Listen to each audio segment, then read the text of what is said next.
Sorry about that. I got it for you. I got the microphone checking. I lost my glasses. I had them on all morning, and then right when I started the live, I was looking for them, and I couldn't find them. So that's on me. Hey, everybody. It's good to see you. Happy Friday. We made it through another week. I got a new background for today. Thought it was appropriate. You were right with this guy. Will get you anywhere. A little flattery. There's probably cash inside that heart, I'd assume. But it felt appropriate. It was. This has been a long, like a really long 3 years. And I don't know if we can do another year of this. I don't I don't know. I'm exhausted. Are you guys exhausted? Good day, everybody in my city. The F1 crowd is going crazy. Where is F1 this weekend? Is it, where is it? Emilia Romagna Grand Prix. That's got to be. Is it Italy? Where are we at? Italy. I got it. Hey, it is a black cap. Yeah, thank you. Anyways, one more year. One more year, right? That's all we got left of this administration. Shit, I don't have my outline up. I'm not in the VC with Jen. I was not prepared today. Give me 1 second. Let me get over there with Jen.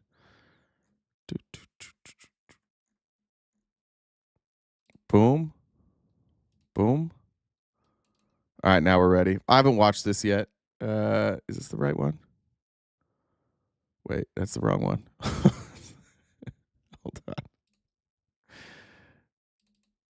Is this the right one? That's the wrong one too. We're starting off strong. This is as RTP a start as we've ever had ever. I haven't watched this yet just because I wanted to watch it with you guys. So here you go. Here's Trump driving in his car. Have negotiations over their nuclear facility. Have negotiations over their nuclear facility. Have negotiations over their nuclear facility. Have negotiations over their nuclear. Oh, sorry, I didn't update the goal either. Negotiations over their nuclear. I hadn't seen this yet. Negotiations over their nuclear facility. He's got to know, right? He's got to know. There's no way he doesn't know. Over their There's no way that he doesn't know. There's just no shot. If somebody gives you that sign, though, you're like, if somebody, when you get this meme or this GIF at some point, when inevitably somebody makes it, this is going to be a banger of a GIF, though.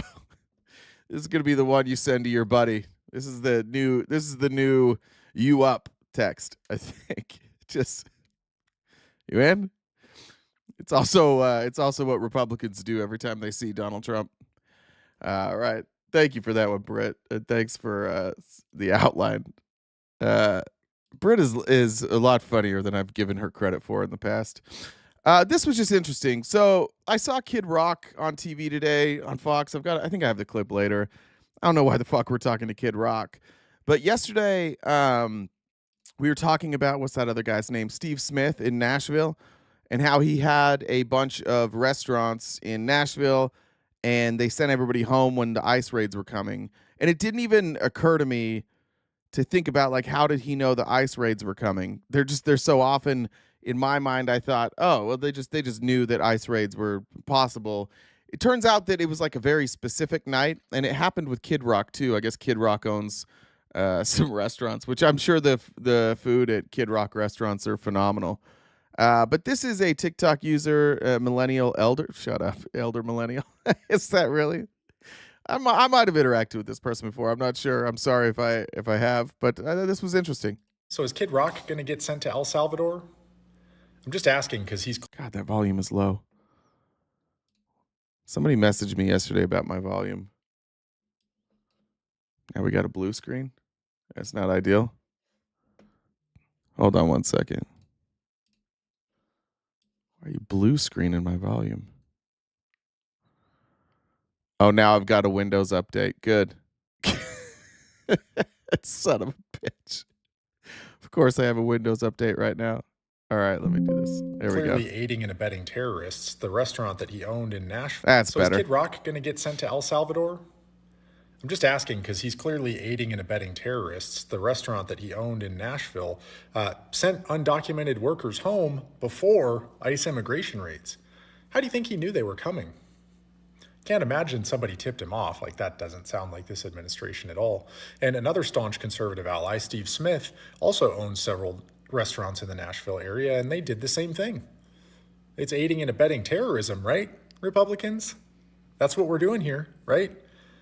Do they really care about the undocumented migrants in this country, or is it really about punishing Democrats? Because the more and more you lean into this, the more that you realize that the only discernible difference in this situation and the Hannah Dugan situation is that Hannah Dugan does not support Donald Trump. That's the judge that they arrested. That's fair. How is it that Steve Smith and Kid Rock aren't being arrested? I don't know. I didn't think about this. This is a good thought by this by millennial.elder. I think that's an intelligent thought. What is the difference? Are we gonna see Kash Patel calling for the arrest of Kid Rock?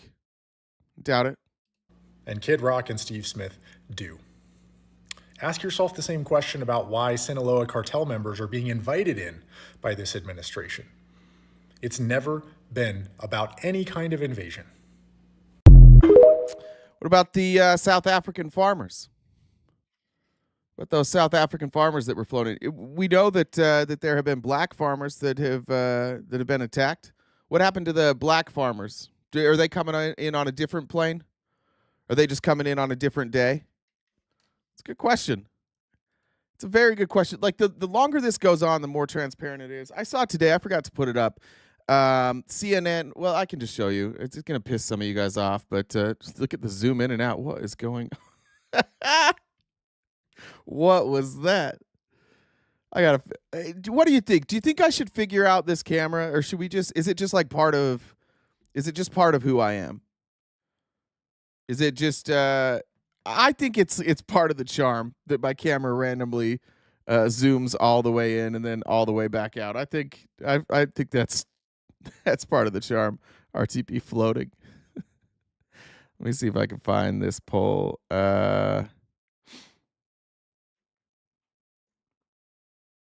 I don't know where it was. Anyways, Trump now, he went from 8 points underwater to now he's 1 point underwater. His polling has gone up. And if you look at the poll numbers, the reason that is that a B job offer, Johnny? I don't know. I think so. I think that's what Trump was offering you. It's incredible. You looked at the polling, and the polling basically says that Trump was underwater because of the tariffs. And then now that the tariffs are gone, people approve of what he's doing again. That's fucking crazy. This guy just breaks his own. He fucks up, and then he's like, my bad. He still hasn't fixed anything.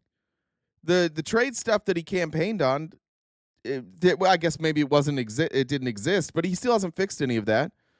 And it's just this guy is so incompetent that his own followers, if he just gets something, if he gets something even remotely right, if he does something even remotely palatable, the world is this is incredible. It really is like a toddler. It really is. They said a word correctly, and you're like, that's fucking unbelievable. He got a whole sentence out that time, and it made sense. Let's bump that approval rate up again. There has never been lower standards for anybody's approval ever. The standards for Trump for approving of the job that he's doing are literally he didn't pull down his pants and take a shit on live TV. And anything outside of that, they're just this guy's incredible. This is unbelievable. He didn't shit himself today. That's a good boy. Oh, you used the potty on your own? That's a good boy. All right. This was incredible. Pete Buttigieg went and spoke to a crowd of veterans, I believe in Iowa. He's great in the Midwest. And he got a very unexpected standing ovation. I guess he didn't get sort of. I don't know if the standing ovation's for Pete or the question, but this was unbelievable. It was a complete pleasure to be able to hear somebody speak in complete sentences.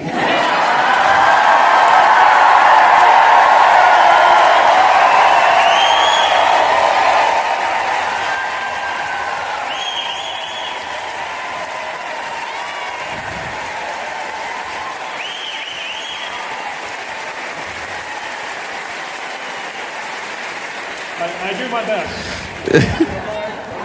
Unbelievable. Standing ovation for a complete sentence. That's great stuff by the people of Iowa. That's where we're at though. Like that's a crazy thing to say. There's a tweet. I don't even remember. I don't remember the comedian's name or actor's name. He's in Silicon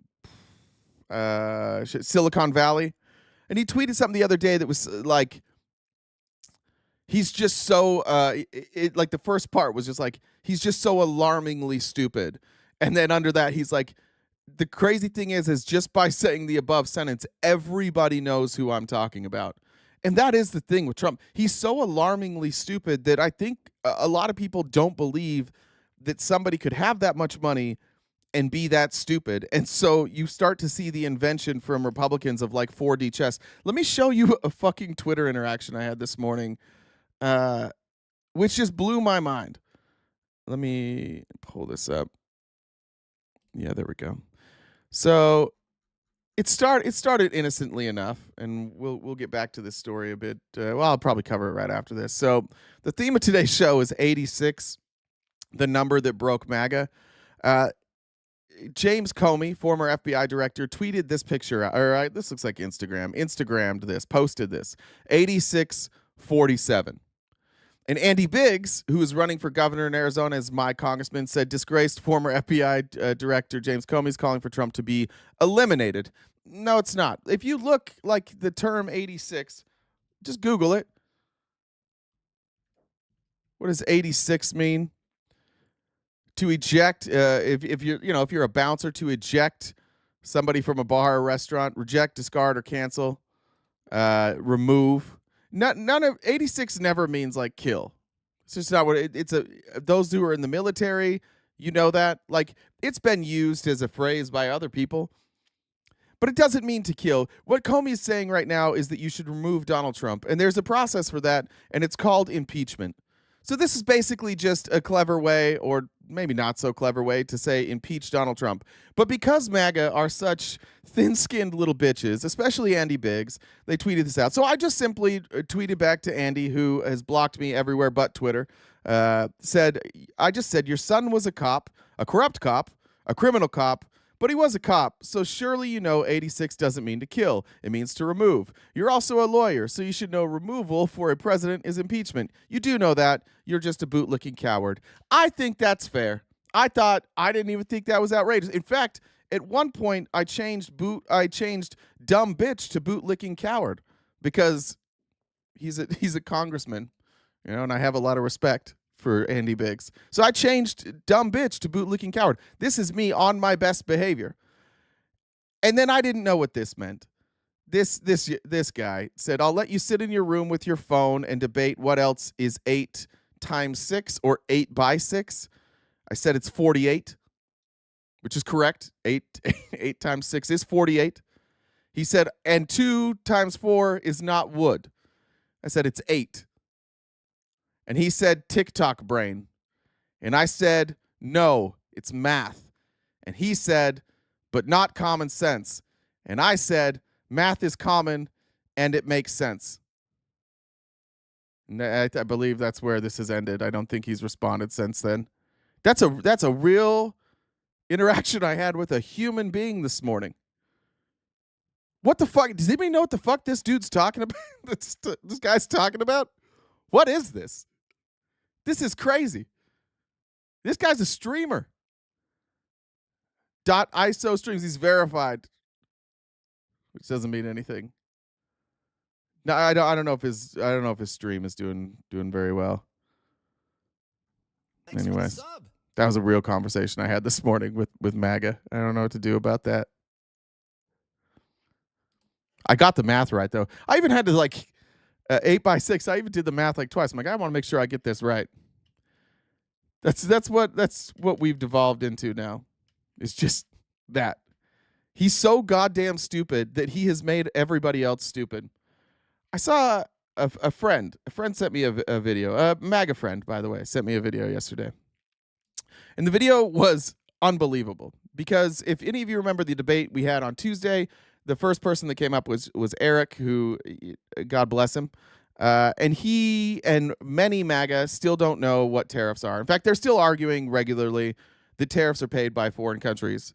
And I saw, they sent me a video of a 13-year-old explaining in better detail than I've ever heard any MAGA what a tariff is. And it was just something they learned at school that day as a 13-year-old. And I just want to point out that, like, the average 13-year-old is smarter than MAGA. He has made you guys so fucking dumb. And the thing is like you're not really allowed to get smarter. You're not really allowed to learn new things, because the more you learn, the more you're going to find out this whole fucking thing is a lie. Like everything they're telling you is just is an absolute lie.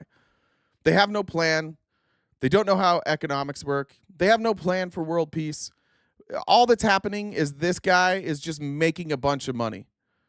That's all that's happening. In the first 120 days, nothing's gotten better for the country, but Donald Trump has made a lot more money. We're now on the verge, though, because we're pointing this out consistently. Now we're at the point where we're starting to arrest journalists, and we're just like making up people who are harming us. We're just making shit up. We just made up a genocide in South Africa. Yeah, there's a genocide. Come on over. No. Literally no. Nobody thinks there's a genocide in South Africa. It's not happening. There's an invasion at our southern border. No, there's not. They're turning all your kids trans. Nope. It's not happening either. They're trafficking all your children. No, they're not. They're not. Nothing that you guys believe is real. I just saw today, and I'm going to do more research on this because I'm not super educated on this. Florida became the second state to ban fluoride this morning. If you are a state and you find yourself as the as one of 50 or one of 2 states who have banned fluoride, and the other state is Utah or Florida, you need to rethink that. You need to rethink what you're doing there. You do not want to be looped in with Florida when talking about science. That's not a good move. Same with Utah. I'll show Utah. The fluoride ban happened because of my cousin, which was terrific. That was a great news day to open it up, and it's like Utah bans fluoride, and there's my cousin, like, hey, and he's a chiropractor. It's just somehow they took the word of a chiropractor. I found no evidence of like, I forget what it's even called. Like, worst case scenario, if you ingest too much chloride, you'll get like brown spots on your teeth. I forget what it's called. It's like not even a thing. No, it's not that Democrats never do anything wrong. Democrats do lots of things wrong, but Democrats don't Democrats haven't convinced their entire base that of a lie. I know you guys are going to talk about the trans thing, but we can't even have like the trans discussion with you about what like Democrats believe, because you don't know what Democrats believe. And I'll help you with this real quick. We believe that people can identify how they want. We do not believe that a penis inverts itself and turns into a vagina because somebody says I'm a woman. That's not our belief. That's just the way that your side has to tell you we believe. So when we come to you and we say, hey, we think you should be able to identify however you want, like, that's not crazy. So they could never get you upset about us saying we think people should be able to identify however they want. So instead they go, you know, these Democrats think that if you identify as a woman and you have a penis, that magically your penis turns into a vagina. We don't think that. We understand how it works. We just don't really give a fuck how you identify. Like, you guys identify as Christians. We don't get mad about that. You guys can do that all day long. You can identify as Christian. If we're going to go science to science, I think trans people are going to come out on top on like believing weird shit. Like trans people versus the Bible. Like, there's science to back up what trans people are feeling. There's not a whole lot of science to back up a worldwide flood when all the animals were on a boat. That's a tough one. That's a tough one to reconstruct there. All right. Grok keeps fucking shit up for Elon. And again, this is the type of shit that blows my mind. Like, the amount of times that Elon Musk has posted something and Grok, his own tool, has debunked what he says, and then Republicans go out there the next day and they repeat the same thing. It's like, what are you guys watching? That's really like what I'm struggling with MAGA is that after you're debunked on something, you go repeat it again. And the reason that you go to repeat it again is because Trump keeps repeating it. And so you're like, oh, wait, he must be smarter than me. They must know something that I don't know. And I got to tell you, they don't. They're not that bright. Stop thinking these people are secret geniuses who are like gatekeeping secrets from you, and that eventually they'll tell you why they were right. They're just not right. They're just dumb. This is one of my favorite people on Twitter. What's his Jim Stewartson. We talked about the story yesterday about Grok. People would just send in generic questions, and Grok was giving them answers that included like stats about the genocide in South Africa, and people were very confused by that. The more I've researched it, because I don't know a great deal about this, it appears that what happened is that somewhere along the way, somebody at Twitter, probably Elon, basically said, we need to make sure that when people are asking about the South African genocide, that we give the people in South Africa, that the information that spits out at least says that like it's unknown, at least like, oh, we'll both sides it. Yes, some people say there's not a genocide, but other people do say there's a genocide, so it's unknown. What's problematic about that is by forcing Grok to give a specific response, it allows that response to be included in answers that have nothing to do with the question because it's being forced. So May 14th, about 3:15, an unauthorized modification. Oh, so sorry. So then they asked Grok what the problem was. And Grok, which is XAI, posted this explanation. They said, we want to update you on an incident that happened with our Grok response bot on X yesterday. On May 14th at approximately 3:15 PST, an unauthorized modification was made to the Grok response bot's prompt on X. This change, which directed Grok to provide a specific response on a political topic, which again, I didn't even see people bring up a political topic, violated XAI's internal policies and core values. We have conducted a thorough investigation and are implementing measures to enhance Grok's transparency and reliability. When probed a bit further, it added this, blaming a rogue employee for the incident. So here's the deal. Some rogue employees at XAI tweaked my prompts without permission on May 14th, making me spit out a canned political response that went against XAI's values. I didn't do anything. I was just following the script I was given like good AI. So I asked Grok how many people could have done it. Its answer was humorously non-committal, but landed on a dozen or so engineers or researchers. Grok also confirmed Elon Musk could have done it and complains about a lack of transparency. So maybe a handful, like fewer than 100, possibly closer to a dozen or so engineers or researchers with back-end access could have theoretically pulled this off. But without internal XAI org charts or access logs, this is an educated guess. XAI's lack of transparency about the specific employee or their role doesn't help narrow it down any further. Look, it was just Elon. It was just Elon, right? The chance I think they said there's like basically a dozen of engineers that are on this project. So it was one of those dozen engineers. And you're telling me that if Elon didn't like this, Elon wouldn't name that engineer, or Elon wouldn't make it known that engineer had been fired. This was Elon. This was calculated. This was them. This is Trump doing Elon a favor. As always, Trump is just transactional. Elon wants to bring his racist friends into the country, and so they faked a genocide, and they faked all this persecution, and they brought them in, and they gave them protections, and we flew them in, and we're feeding them, and we're housing them, all after an election where all of you were like, I don't care, we're not racist. It's not the fact that these immigrants are brown. We just don't want our taxpayer money paying for them.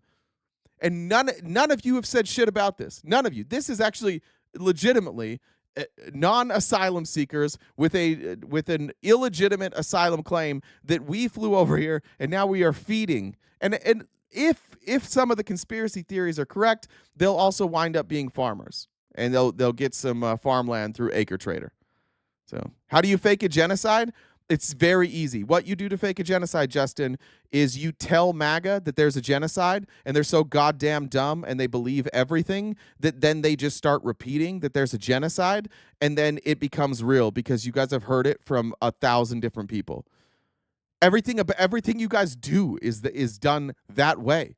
How do you convince a bunch of people an election that wasn't stolen was stolen? You just keep lying about it over and over and over. And eventually their loyalty to you and their hatred of us will make them believe it without evidence. So even when the evidence that you relied upon to say the election was stolen from 2,000 Mules, even when the director of 2,000 Mules had to come out and admit publicly that the data that they were given not only was not verified, but it wasn't true. It was fake. So even then, you guys don't believe it. You'll still say, Donald Trump still says it. Everything you guys have been told about the 2020 election, I keep saying 2020 election, has literally been debunked, and you still believe it. That's what's crazy. That's what we're talking about. Anything they tell you, you'll just believe. Hey, Jen, did I hear you? Yo. Hey. Morning, sunshine. Good morning. You there? I Yeah. sound like one out. I said good morning. It might have cut out. Sorry about that. Okay. So happy Friday, friendly Friday. I see you're pissing off YouTube. Am Pretty I? hard this morning. Are they upset? Yeah. Yeah. There's a lot of there are lots of upsetty spaghettis in there. So hey guys, good to see you. yeah, glad you're here. Thanks for being here with us and the engagement. We appreciate it. Can I say something real quick? All of the stuff, all of the stuff I just said, I can defend, and Jen will tell you how to come up and talk to me about that. But if you're so sure that you're right, I've got a screen here, I've got a computer, we can look up the data together. Any of those claims I just made about the dumb shit that you still believe, let's look it up together. You can come up here. Jen, take it away. Yeah, like a group project. It'll be fun. Anyway, so glad everyone's here. Happy Friday. This, if you guys are new here, this is our show. We do this each day, Monday through Friday from 9:30 to 1 Pacific time. And how we keep being able to do that is we are crowdfunded. So if you look in the top left-hand corner, you'll see our gift goal. We look to knock that number out each day so that we can keep doing this and pissing everybody off. So if you guys could help us out, Venmo, Cash App, PayPal, Super Chats all go towards knocking off the rest of that balance. Today is Friendly Friday, so the last hour of the show, we bring up our friends, because everybody has the opportunity to come up and talk to RTP in real time, so we don't usually let friends come up. And so if you guys disagree with RTP, how you can come on and talk and try to prove him wrong is if you look at the Venmo, that's the same as my Discord username. If you want to come on and talk to Jay in real time, how you do that is you message me on Discord. I know you got some creepy message and I can see it in your face. So if you want to DM me on Discord, it's Jen, JENNWBB, the number 1. I will be able to, if you message me on Discord, I can bring you on to talking to Jay in real time. Also check out our link tree. We're on most social media platforms. Please subscribe to us on Twitch. You can use an Amazon Prime sub. YouTube, we got free subscriptions, but we've also got 4 different memberships you could choose from if you want to help support us that way. Also check out our link tree for other socials and our merch. Let's see. A naked man arrives at a costume party with a girl on his back. Okay. I'm a turtle, he says.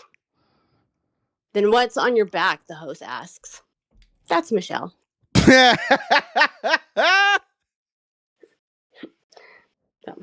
I love that one.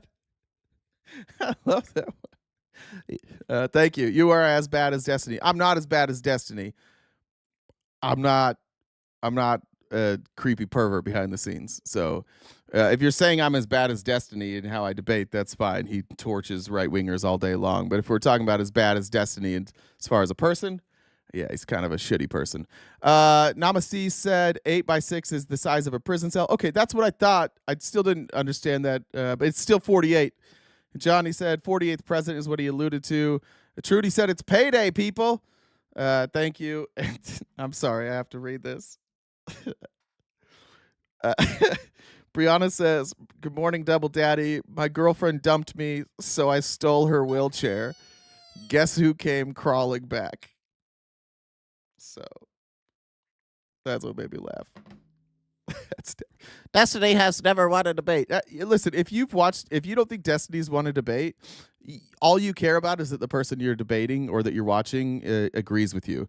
I could, if we pull up right now, watch this. If I pull up right now, I'll go to X and we'll just pull up Destiny debate, and Destiny will win this debate. Whatever debate we pull up, I'll pull up the first one. You can watch me do it here. Move this.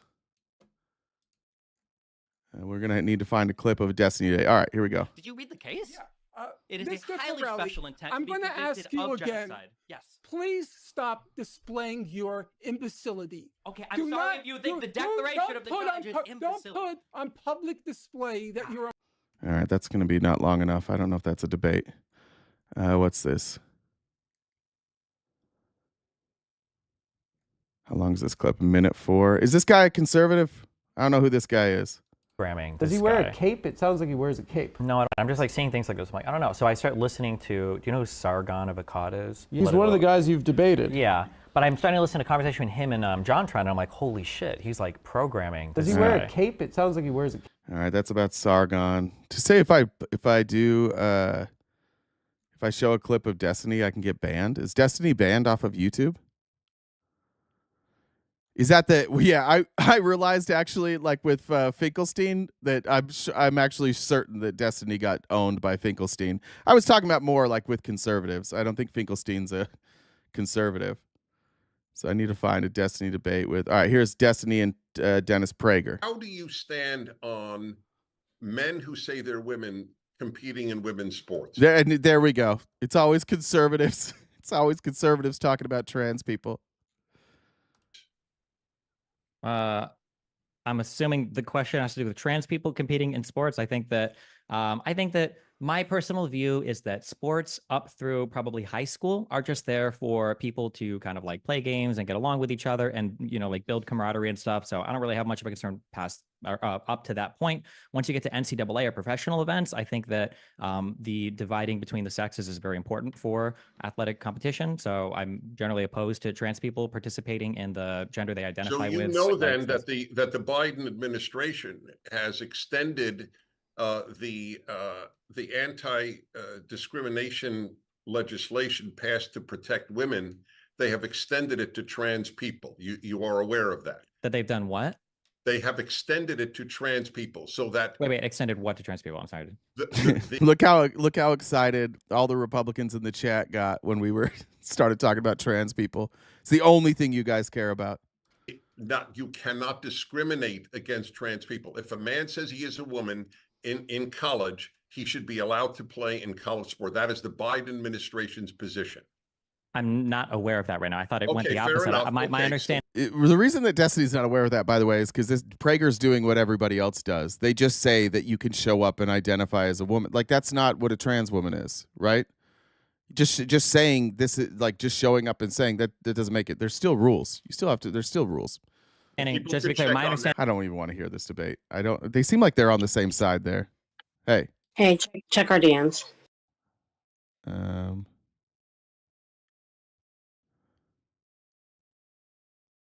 Oh, okay. Destiny's banned on Twitch. I shouldn't show Destiny. I did not know that. Thank you. All right. Well, maybe one time when we're on YouTube, we'll show more Destiny clips. I didn't know that. Why'd Destiny get banned on Twitch? What did he do? I'm not a fan of Destiny, by the way. I've never been a fan of Destiny. I did see a clip of him earlier though today in like with the I don't remember that girl's name that the right is propping up now. That's an idiot.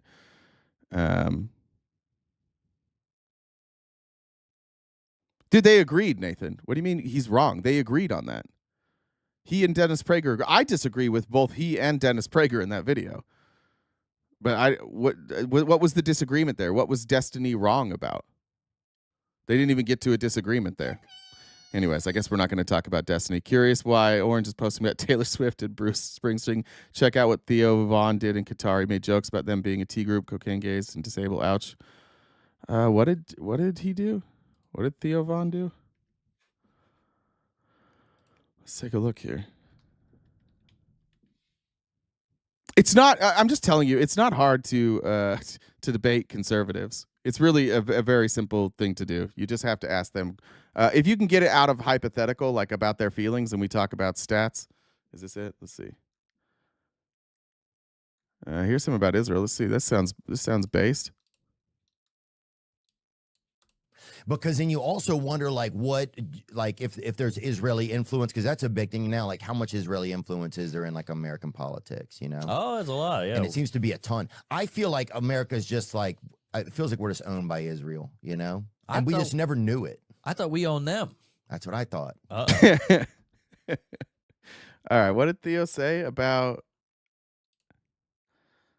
Do you want to speak here at the base in Qatar? Oh, wait, what the fuck? Oh, he's doing like. What was that thing they used to do when they had the comedians go speak to the troops? I forget what was it called? Do you guys remember? It was something like. All right, is this it? Yeah, I promise you. Bob Hope, yeah, it was Bob Hope. But what did they call it? It was the Bob Hope's thing. USO show, yeah. This is definitely court ordered. Oh yeah, I'm just getting out of some time. Yeah, they said, dude, you want to go to the Middle East? And I'm like, the Middle East of what? Like, what do you even mean? You mean like Kentucky, or what do you guys want? They're like, no, dude, the Middle East where the peace is. I'm like, oh shit. Yeah, if you're hiring me to go over there and help with peace, then things are not good. It is not going well because, yeah, I'm on TMZ right now having a bar fight in Nashville, so I don't think...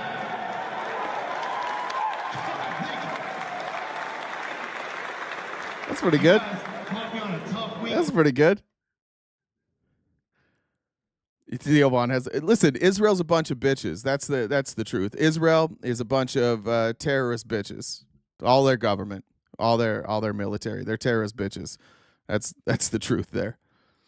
Oh, Trump switched on him too. All right. Well, I'll have to watch the whole Theo Von thing. I don't know exactly. I don't know exactly what you guys are talking about with that. If you have it, you can send it to Jen. Amy Lynn said, you got me going, Jay. Now my husband checked the bank. Since April 24th, you cost me more than my new truck payment. I have to slow down or get divorced. Thanks for giving it to me. Listen, slow it down then. Don't get divorced. We're pro happy marriage here. I'll be all right. Okay. Back to the outline. If you have that, does Jen have it? Oh, it's in the outline? Did you add it later?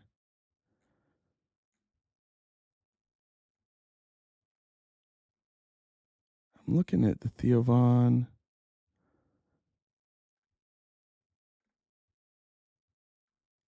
Look, you must have added it later. I'll go to the other one. I've switched over. Where did you add it? This is really good. I hope you guys are enjoying this. Where is Britt? Will you just send it to me? For some reason, I'm not seeing it on the outline. I may have missed it, or maybe I accidentally deleted it. I'm not sure. All right, we'll get back to this. I wanted to show you this clip. This was the commencement speaker at NYU. And the story behind this commencement speaker is that now NYU is withholding his diploma for this speech. And I just like in this country, in Trump's America, in this somehow this is another example. He's convinced you guys that you are the free speech party while he's actively canceling speech all across the country and encouraging you guys to do the same thing. By the way, for all of you that are in here that are like pro-Israel, if anybody wants to come up and talk about that, I would love to talk about it because I want to know how you feel about Donald Trump being like, anything Israel wants they could do, to like getting a bribe and then being like, you know what, fuck Israel. I do want to talk about that. I'm going to play some clips from Palestine here in a minute. I do want to know how you guys feel about Trump just overnight going from Zionist to free Palestine. Alumni speaker, fellow graduates, and loved ones. Trying to find my family in the crowd. There they are.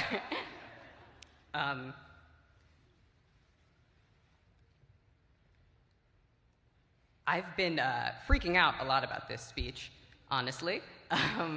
And as I search my heart today in addressing you all. My moral and political commitments guide me to say that the only thing that is appropriate to say in this time and to a group this large is a recognition of the atrocities currently happening in Palestine.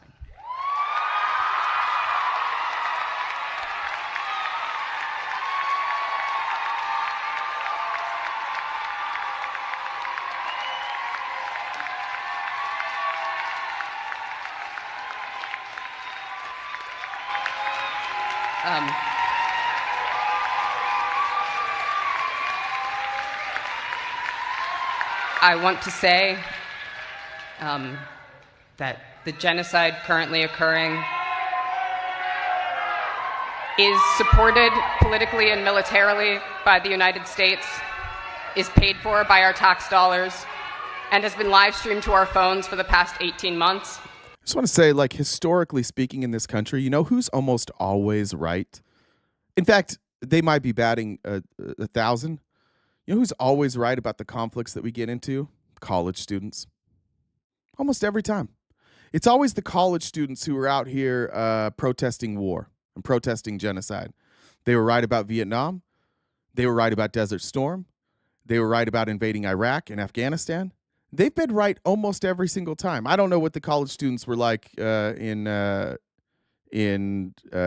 War I or World War II.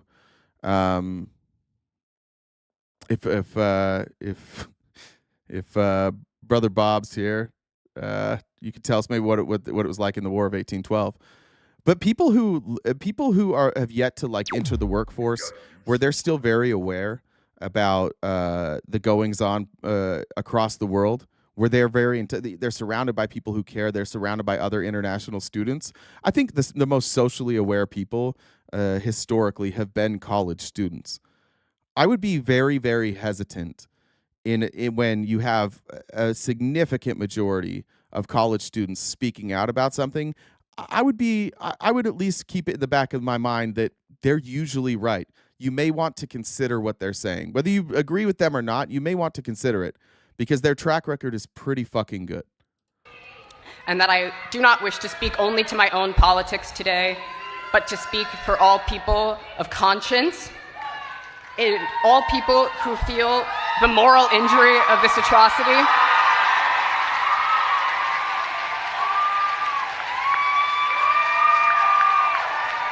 And I want to say that I condemn this genocide and complicity in this genocide.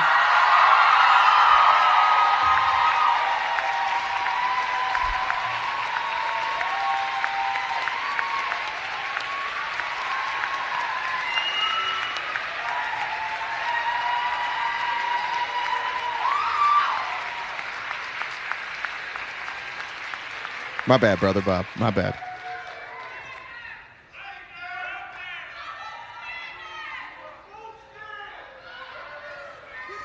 Now, here's what I would say to anybody who's a Zionist here, and anybody who's like pro-Israel. What has this person said that was wrong? Like, is there a genocide in Palestine? Or we're not, certainly the Zionists aren't arguing that there's not a genocide anymore, right? Like, I know you could argue it at the beginning. We're like, no, I promise we're just going after Hamas. But like, certainly you're not arguing that now, right? Like, certainly you know that there's a genocide now. So what's he saying that's wrong? The people that are angry right now, you know what they're angry about?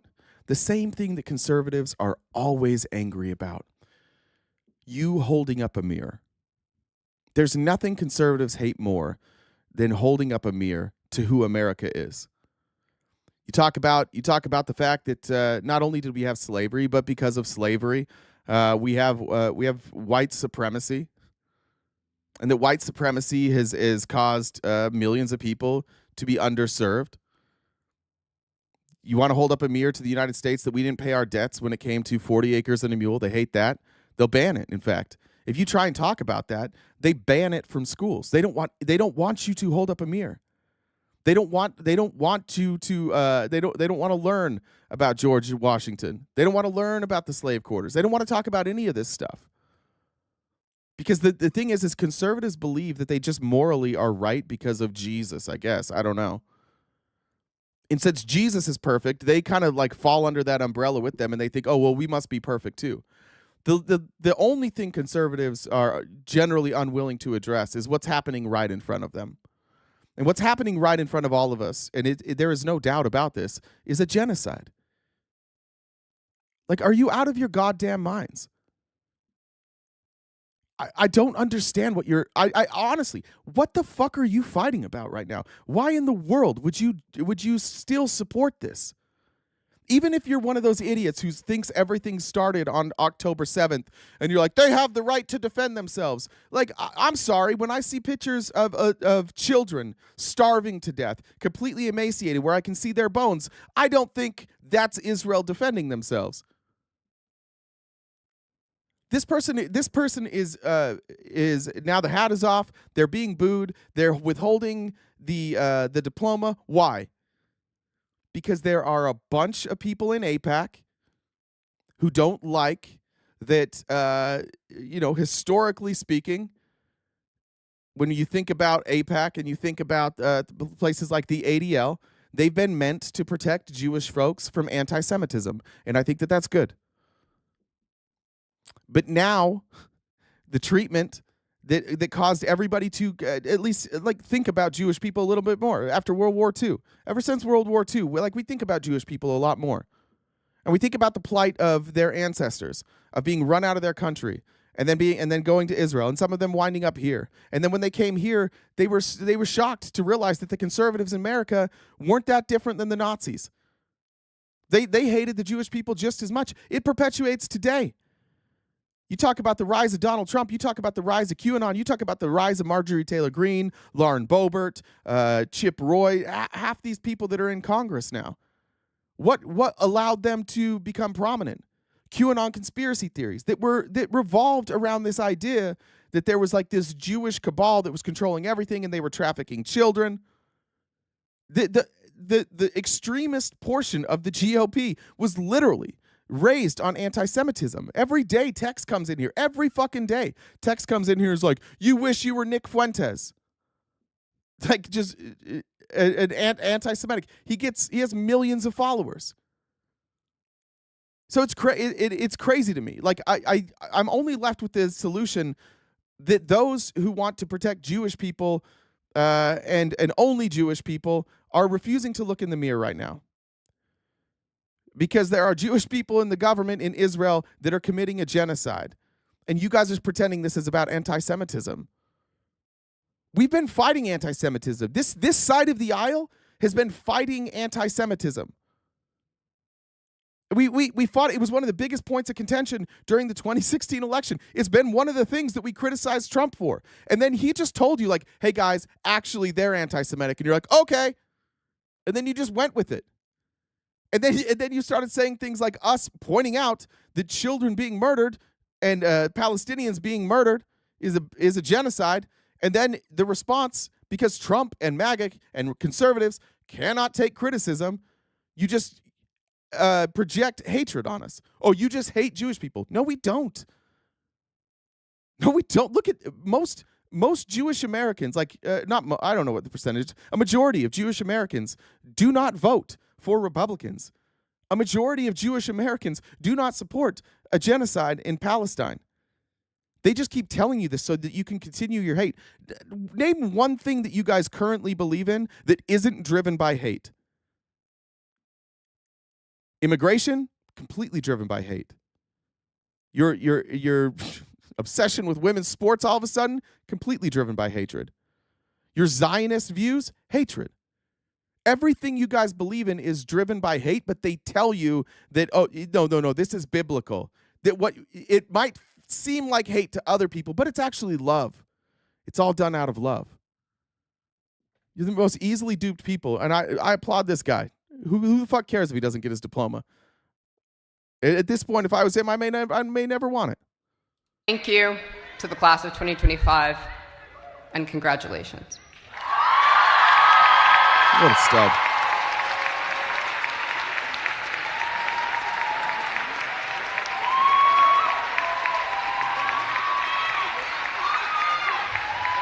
All right.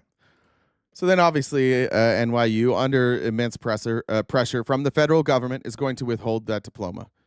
Make no doubt about it. They are withholding it because you guys want to cancel speech. You don't think that people who support Palestine should be allowed to speak their mind. Even if you disagree with that person, you think that person shouldn't be able to speak their mind?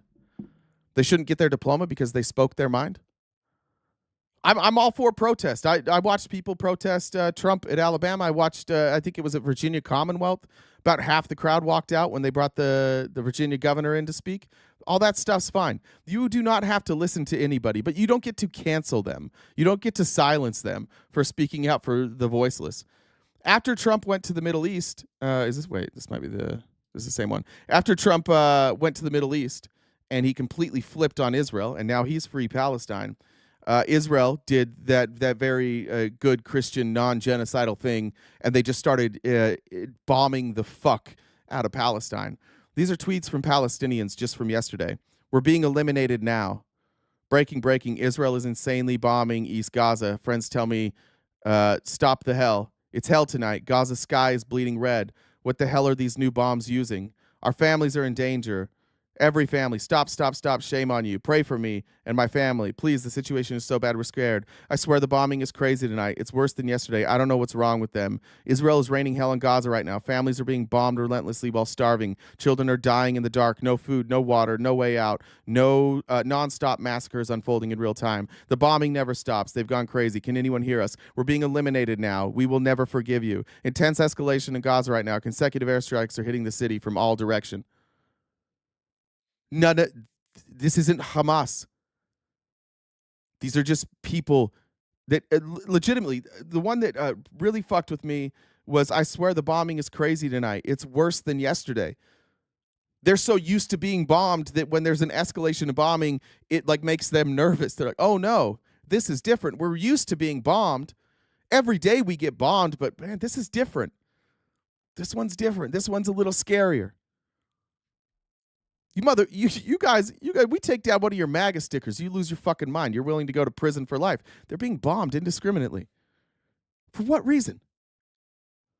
This is still because of October 7th? We're still doing this because of October 7th? You don't get to say you're a good person and also say we're going to eliminate hundreds of thousands of people because of one action that they took against us. You don't get to be a good person and say that. This is just Zionism. This is Western civilization. It's what we do. And we have this idea in America that, like, if we get punched, we punch back harder. Oh yeah, has that worked? How's that working out? Just keeps getting worse, doesn't it? Every time we punch harder, it gets worse. We haven't had peace in the Middle East our entire life. Again, I'm going to say yesterday, I applaud what Donald Trump is doing right now. Yeah, he's taking bribes. And yeah, he should probably be impeached for taking bribes. But the bribes are leading to him actually negotiating peace and not just saying, let's bomb the fuck out of everybody.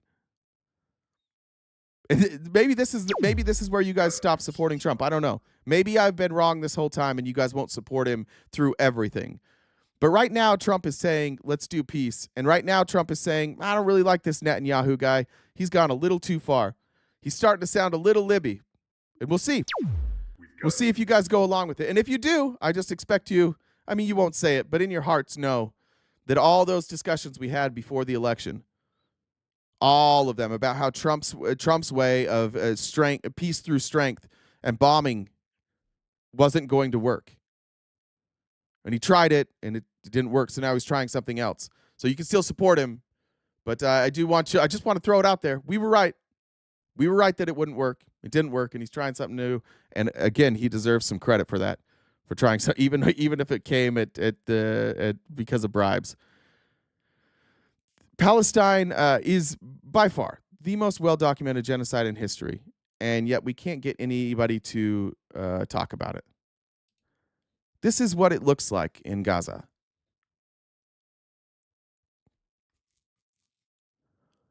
You can go on any day of the week. You can go on and you can look at pictures of videos, pictures of Israel. It doesn't look like this. Even after October 7th, doesn't look anything near like this. Yet we're just not going to talk about it.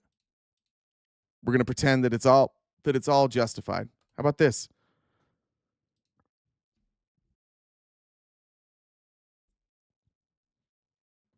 Sit with it.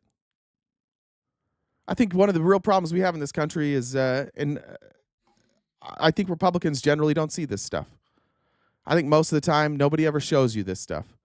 Gaza was a thriving city. It didn't look like this before. It's not like it was all dust and rubble before. It was a thriving city.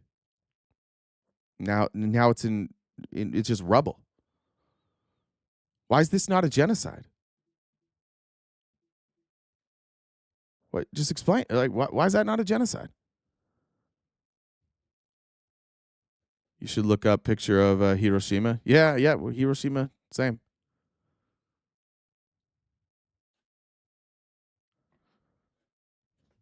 Tell me about this picture. Pull it up actually. Put it on there.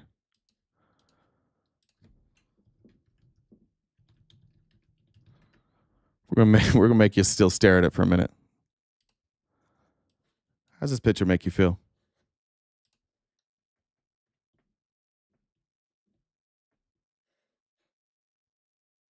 It's her before the bombing. It's her now.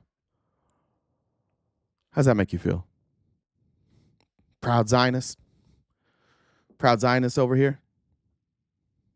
None of you have kids? You don't have any children that you love in your life? You have kids, you don't have nieces, nephews, little brothers and sisters? What about this? Let's talk about this. Is this necessary? We need that.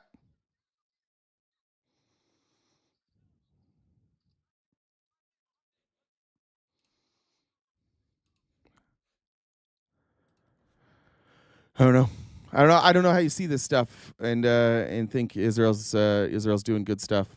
I have no idea. Yeah, I am tugging at emotion. Yeah, I'm tugging at emotion. 100% what I'm doing right now. I'm tugging at emotion. Go ahead, show me clips like that from Israel. Go ahead, show me clips like that of entire cities devastated. Go ahead and show me clips of Israeli children starving. Go ahead and show me clips of Israeli children while their friends are trying to hold them back. Go ahead, show me the fucking clips then. Show me the fucking clips. Yeah, I'm tugging at your heartstrings. Absolutely, that's what I'm doing. I want you to feel something. And I want you to recognize that you can justify that all you want, but what you can't do is you can't show me the opposite way.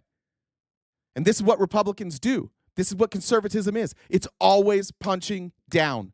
You guys are bitches. You're fragile. You have egos. And you're more afraid of being wrong than anything else in the world.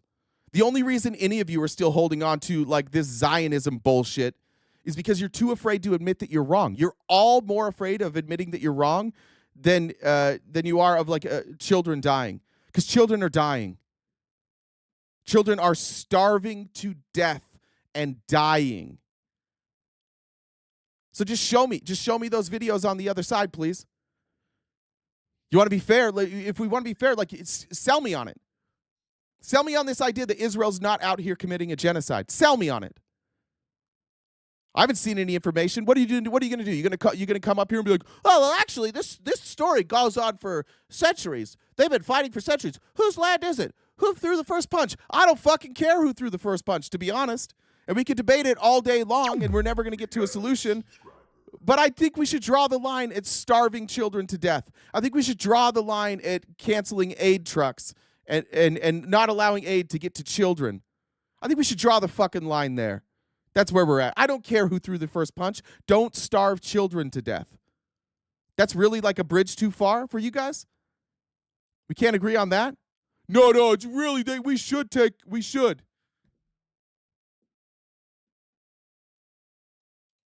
The amount of shit that you have to ignore. It's 20 on the outline. Okay, thanks, Britt. Anyways, you're welcome to come up. All you have to do is message Jen on Discord. We'll bring you right up. All right. Here's our favorite. I didn't know that this guy was such a swooner, but we got John Ossoff here. John Ossoff does look like he should star in The Gilded Age. He's got the haircut, the voice, the mannerisms. We've covered Trump's corruption in depth. And again, the difference between myself and I think Republicans is when Trump does corrupt things that lead to good outcomes, I can say the outcome is good. He should still face consequences for the corruption. And Republicans say, I like the outcome, so I don't care about the corruption. You can do both. It's possible. Here's John Ossoff just talking about the depth of corruption by Trump. Corruption and self-dealing and self-enrichment by the Trump family during this term is something that we have never, ever seen in the United States. At no point in our republic have we seen anything like this. I mean, you had Jared Kushner took billions of dollars from the Saudis. You've got the president's family going out ahead of his official visits doing business across the region. You've got the meme coin, where foreigners are directly enriching the president and his family and his businesses. And some of them are being quite open. Some of the folks buying this coin are being quite open that they're doing it in order to curry favor or to gain influence. And the president is selling private dinners and White House tours to people who invest in his family businesses, not to mention the airplane, which is maybe the most extraordinary single obvious constitutional violation in presidential history. It is really mind-blowing. And for the speaker to say that, when it is the explicit role of the United States Congress to investigate and oversee misconduct by the executive branch, when we have all sworn an oath to that Constitution, which defines that separation of powers, and that role for the United States Congress demonstrates that there is no red line, there is no new depth that this administration can plumb that will get these folks to give a damn. They're absolutely committed to defending and covering up for this president and this administration, no matter what. It's all you guys care about. Legitimately, it's the only thing you care about.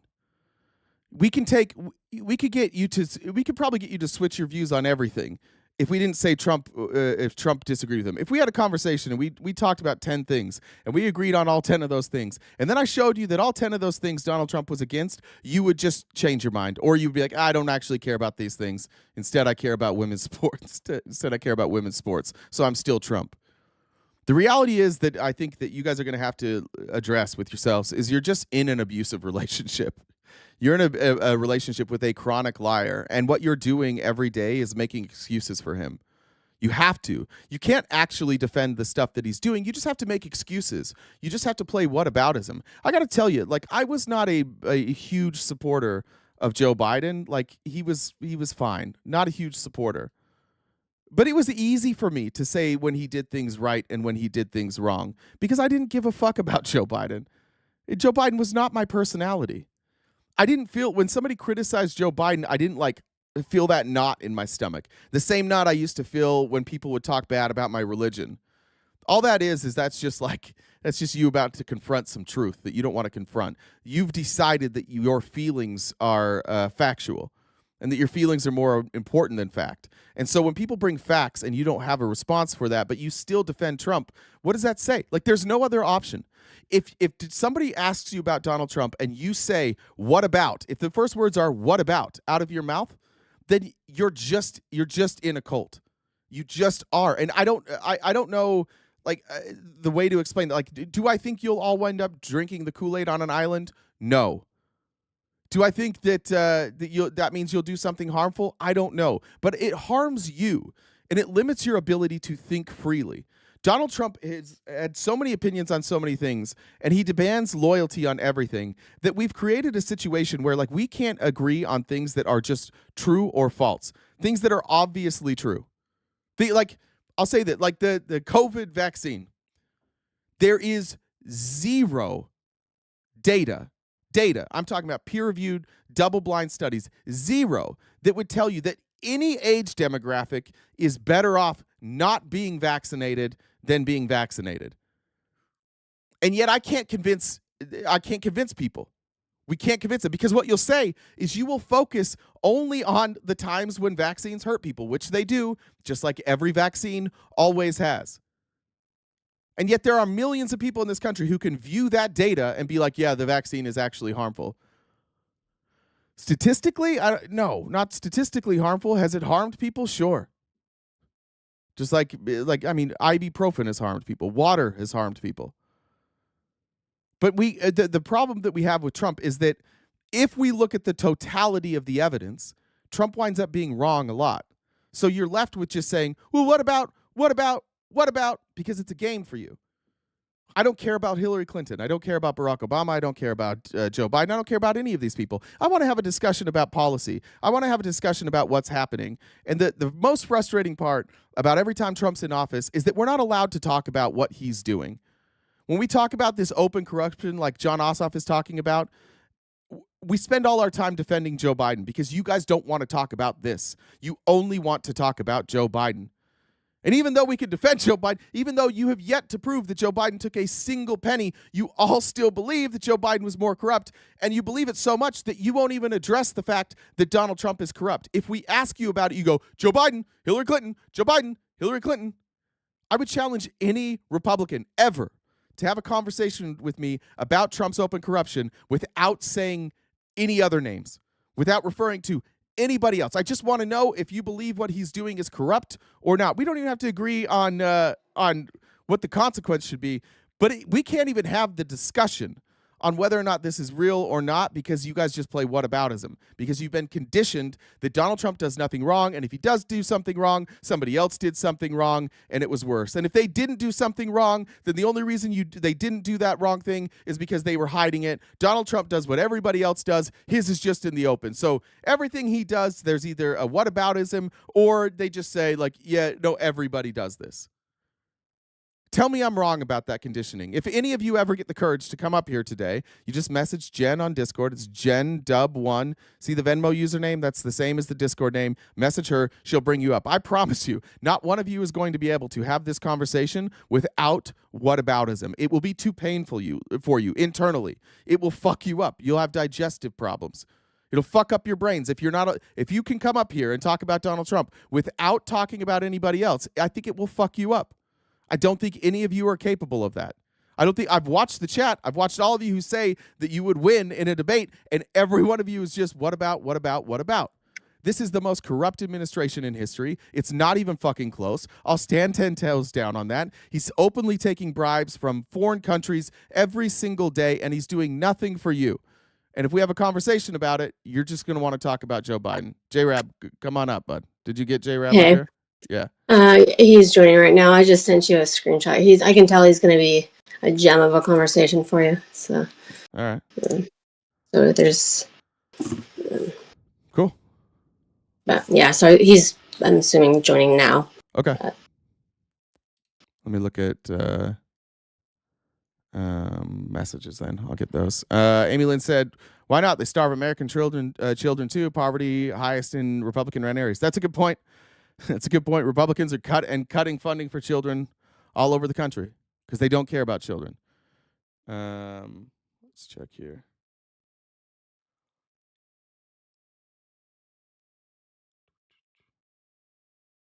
Jessica said, Colin bitches. Thank you. And Denise said, thanks, guys. Happy Friday. Thank you, Denise. What's on your mug there?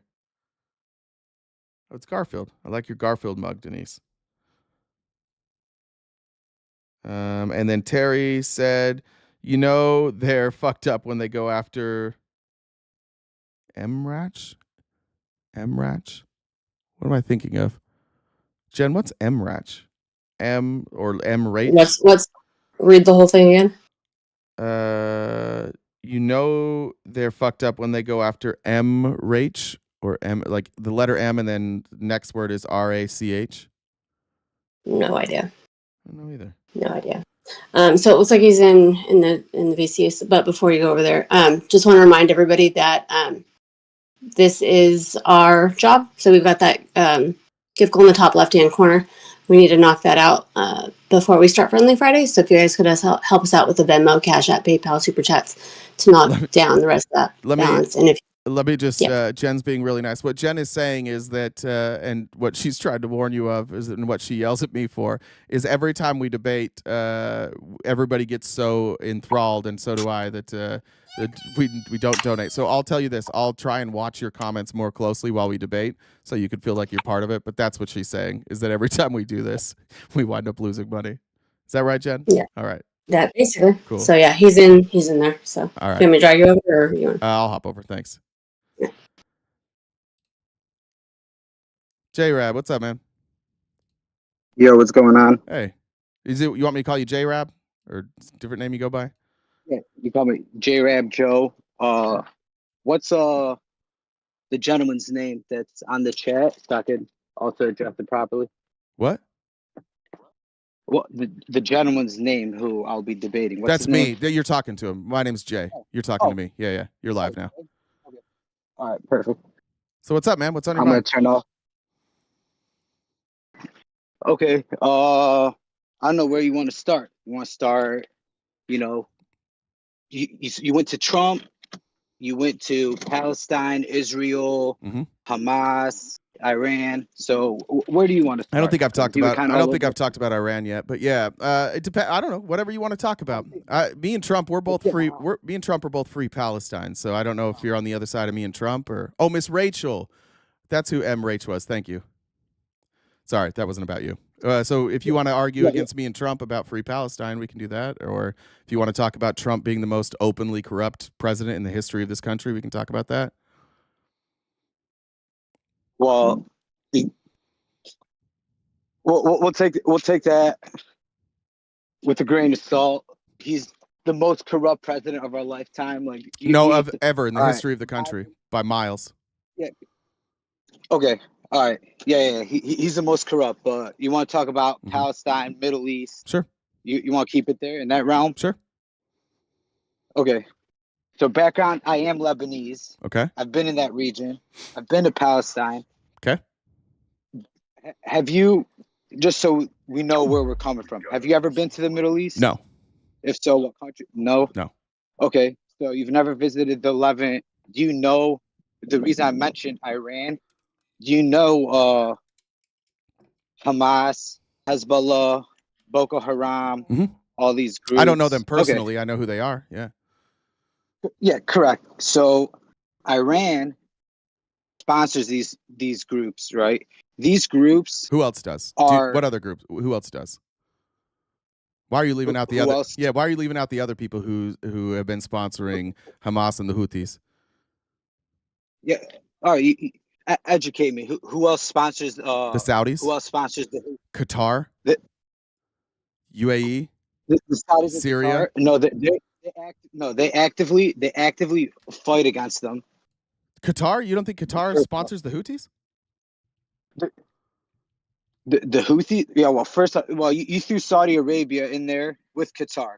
Saudi Arabia and Qatar. So obviously, you're not super well versed on it. You're telling me Saudi Arabia doesn't also sponsor?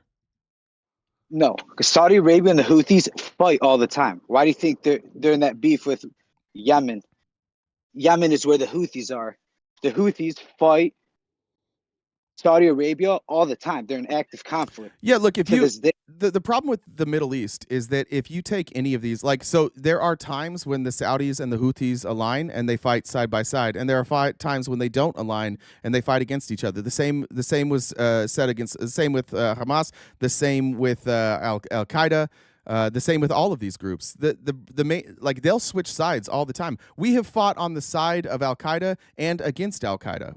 This happens all the time. But if you're saying that Saudi Arabia has never been a sponsor of the Houthis, or that Qatar has never been a sponsor of the Houthis, then I'm afraid that your visits to the Middle East, or you living in the Middle East, didn't educate you properly, because both Saudi Arabia and Qatar have sponsored the Houthis. But by sponsored, giving them money and weapons? Yeah, no. Material support, yes. Qatar, yes. Saudi Arabia, no. But we're digressing slightly.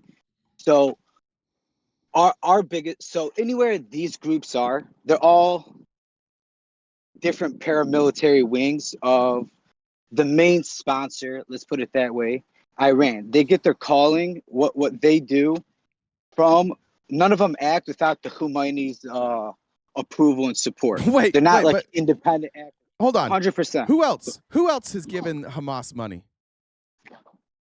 Who else is giving Hamas money? Yeah, you can name Israel. How about Israel? How about Israel? Israel gives Hamas money. Yeah. Dude. How about that? I don't know I don't know like how serious you're being. There was a New York Times article in 2023. I'm putting it on the screen now about how the Israelis propped up Hamas for years.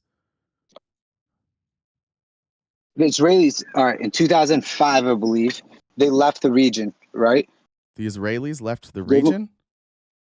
Left the Gaza, bringing it back to Gaza, right? What do you mean they pulled out of?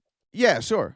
They pulled their military troops out of there. They gave control back to the people of Gaza, and Gaza had an election. Those people elected, quote unquote, Hamas representatives. Since then, they haven't had an election.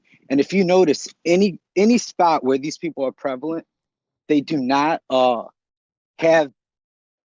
They don't have anything. They don't have anything. Like, what does this have to there's do? no Just out of curiosity, what does this have to do with justifying a genocide of the Palestinian people? Because that's what I was talking about, right? Like my opening clip was saying that that historically, and I said even specifically that anybody who came up here to debate this, what they were going to do is they were going to try and talk about the history of the Middle East, and the one thing that you guys will never address is a genocide against the Palestinians. You guys will talk about anything but the genocide that is currently happening right now. You always want to give us a history lesson, and your history seems to be a little bit off. I'm not a historian, and I seem to have a better grip on this than you do. So let's talk about the genocide. What is the justification for the genocide of the Palestinian people? You see, well, your premise is wrong. Hey, there's a genocide going on. Correct. All right. There's a genocide against the Israelis, against the Jews in that region. There isn't. Yeah. No, there isn't. Okay. Yeah, yes, there is. Where? But you see how unproductive that is? You see how unproductive that is? No, I showed pictures. I showed pictures of all of Palestine that has been carpet bombed. I showed pictures of Palestinian children who are being starved to death. Just show me something similar that happened to the Israelis. Okay, just like 5 months ago, Hezbollah just launched like 600 missiles into Israel. That's not a genocide. That's war. No, so. Exactly. That's what I'm going to get to. I'm done talking about war. I'm talking about genocide. I'm talking about taking the people. I'm talking about taking the people from Gaza and pushing them into a corner and cutting off all aid and allowing men, women, and children to starve to death. To starve to death. All the while carpet bombing their entire city, making it almost entirely unlivable. And you are now trying to say that somehow that's the same thing as war? Show me any clips like that are happening in Israel, please. Well, obviously, I'm not in front of a computer and on the screen. I have hundreds of clips. You have clips of children being starved to death in camps. Yes, Israeli children. Yes. Where are these in camps? Israel and Lebanon? Where are the camps? The camps? Yeah, where are these camps that they're pushing Israelis to and starving them to death? Where are they? Well, first off, you're under a false premise again. No, I asked you, brother, with all due respect, I asked you to show me a camp. I asked you to show me the same thing. This is active war. This is active war. Yes, but yeah. Yes, but the Palestinians aren't at war. They're just being genocided. They're absolutely at war. They're absolutely at war. They seem to be sitting. They seem to be sitting in concentration camps, open air concentration camps. They don't have any weapons. They don't seem to be going to war. These children sure as shit aren't at war. They seem to just be sitting there being starved to death.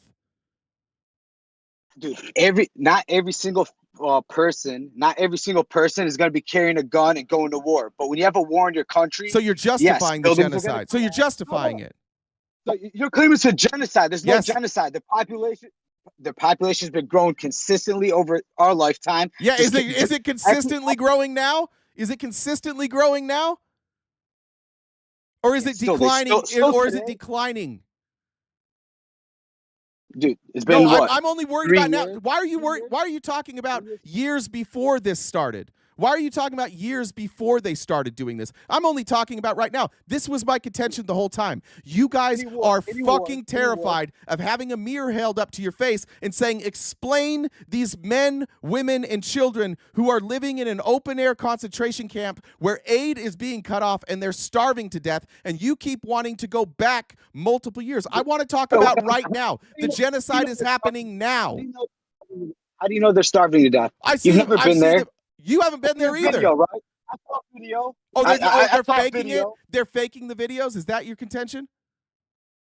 You know who sends out? I'm asking you, are you saying they're faking it? Yes, their government absolutely lies all the fucking time. Bro, you're out of your fucking mind. You're out of your fucking mind. These journalists from other countries are just showing up. They're all lying. The only people telling the truth are Israel. Yeah, sure. No, I don't give a fuck about Israel. Well, then who's telling the truth? I don't give a fuck. Then who's telling the truth? No one is telling the truth. No one but is. That's why you want to. So what's the truth? Yes. So what's the truth about those people? What's the truth? Okay, you want to know what the truth is? Please. Okay, there's a bunch of militias, groups, terrorists, whatever you want to call them, based on where you are in the world. Yeah. Groups with guns, right? Yeah. They don't want to give up power. If they ever make a peace deal with Israel and have their own country called Palestine, they'd all lose their power. They'd lose all the money that's coming in from all these other countries. Why? They don't want it. Why? Wait.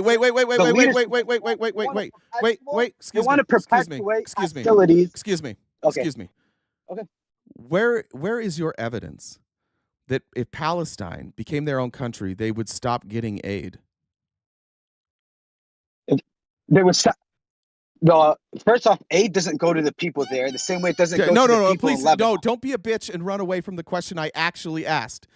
Answer the question I actually fucking asked. You said if they become a country, excuse me, calm down, excuse me, calm down, excuse me.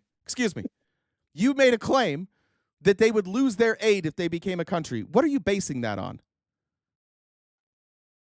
If they're a country, right? Yeah. If they're a country, Yeah. admitted openly as a full sovereign nation into the UN, into all these other. Why are you saying into the UN? No, now you're changing it to being their own country.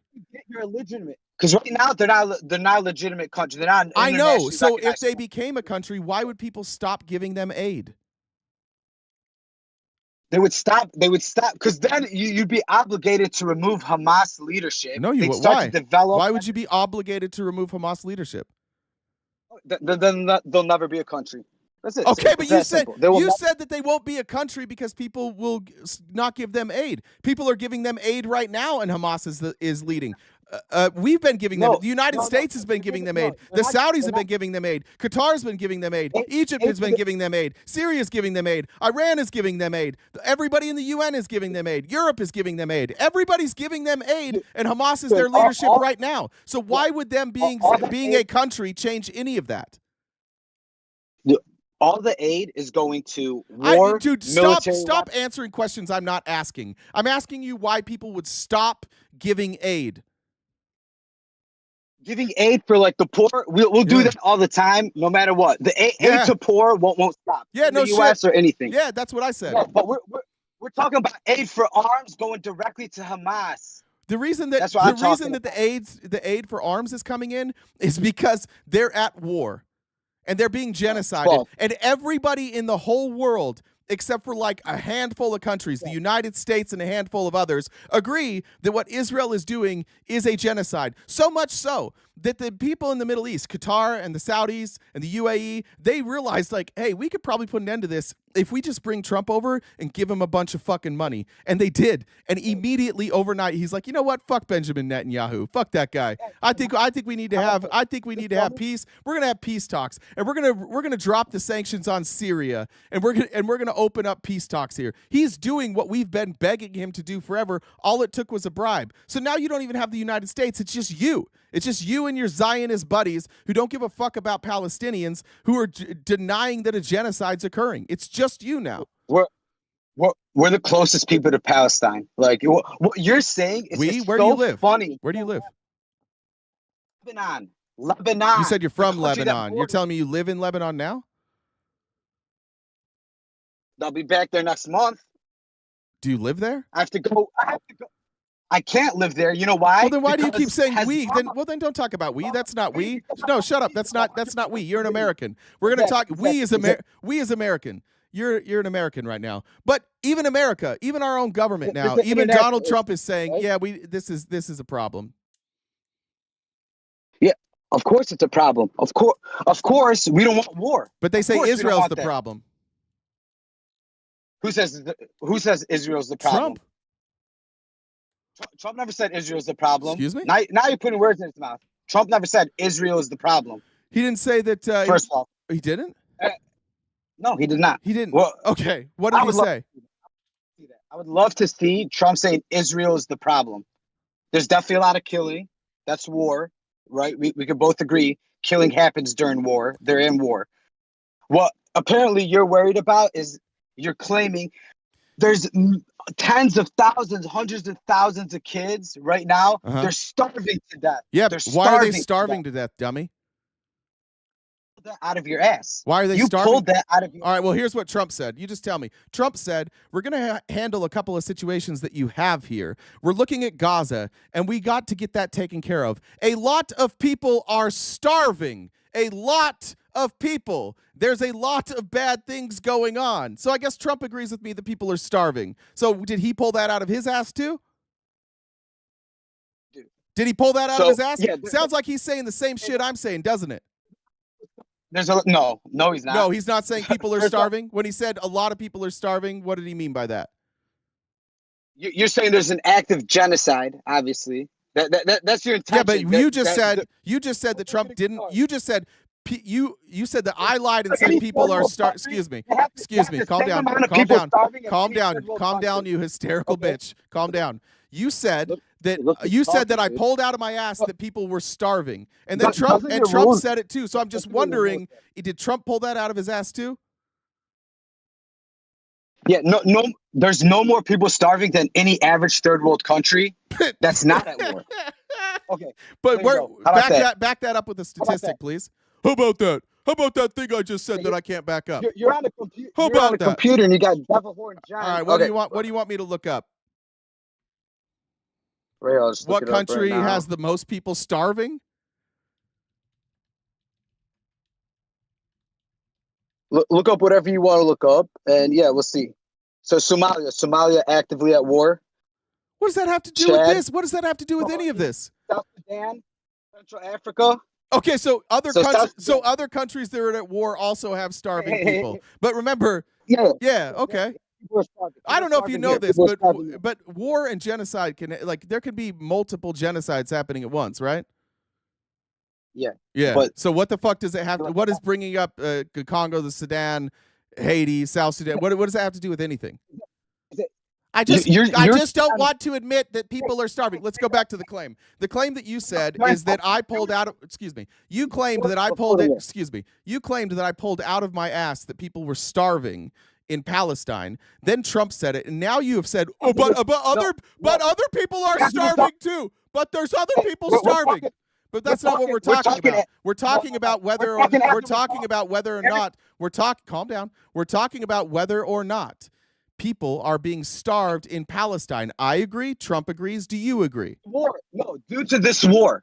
Due to this war. Are they starving due to this war? Of course. That's the premise. No, they're not. Because there were that many people starving Calm down. prior to this war. Calm down, you psycho. Calm down. Calm down. Calm down. You were screaming, bitches. Listen, I say bitches a lot. I don't usually say it in anger. I say it, I was laughing when I said, you silly little bitch, because I think you're being a little bit of a bitch right now. I think that the truth is, you know exactly why these blockades are happening. Is it important during a war to set up a blockade for aid for people who are not involved in the war? Is that an important part of war, to starve people to death who aren't part of the war?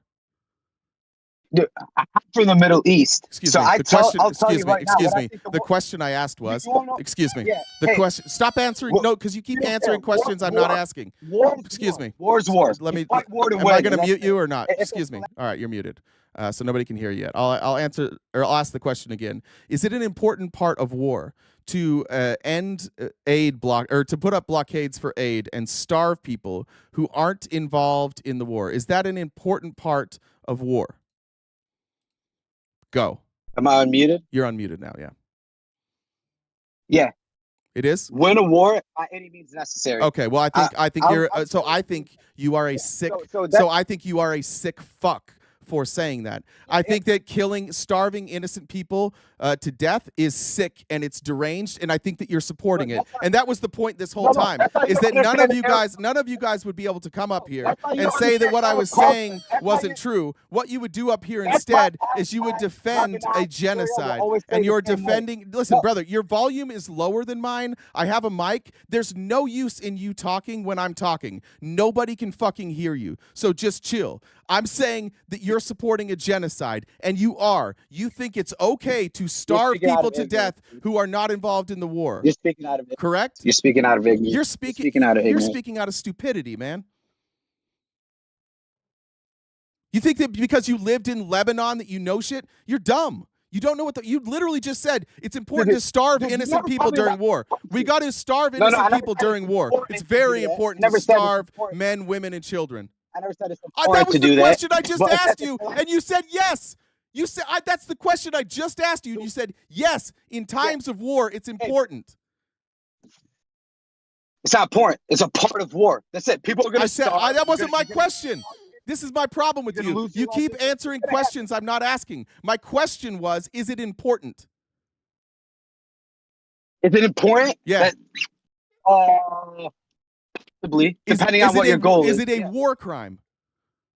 Is it a war crime? What's a war crime? Is killing people a war crime? No. Killing people a war crime? No. All right, there you go. But starving. Who determines what a war? Who does determine? Hey, who does determine?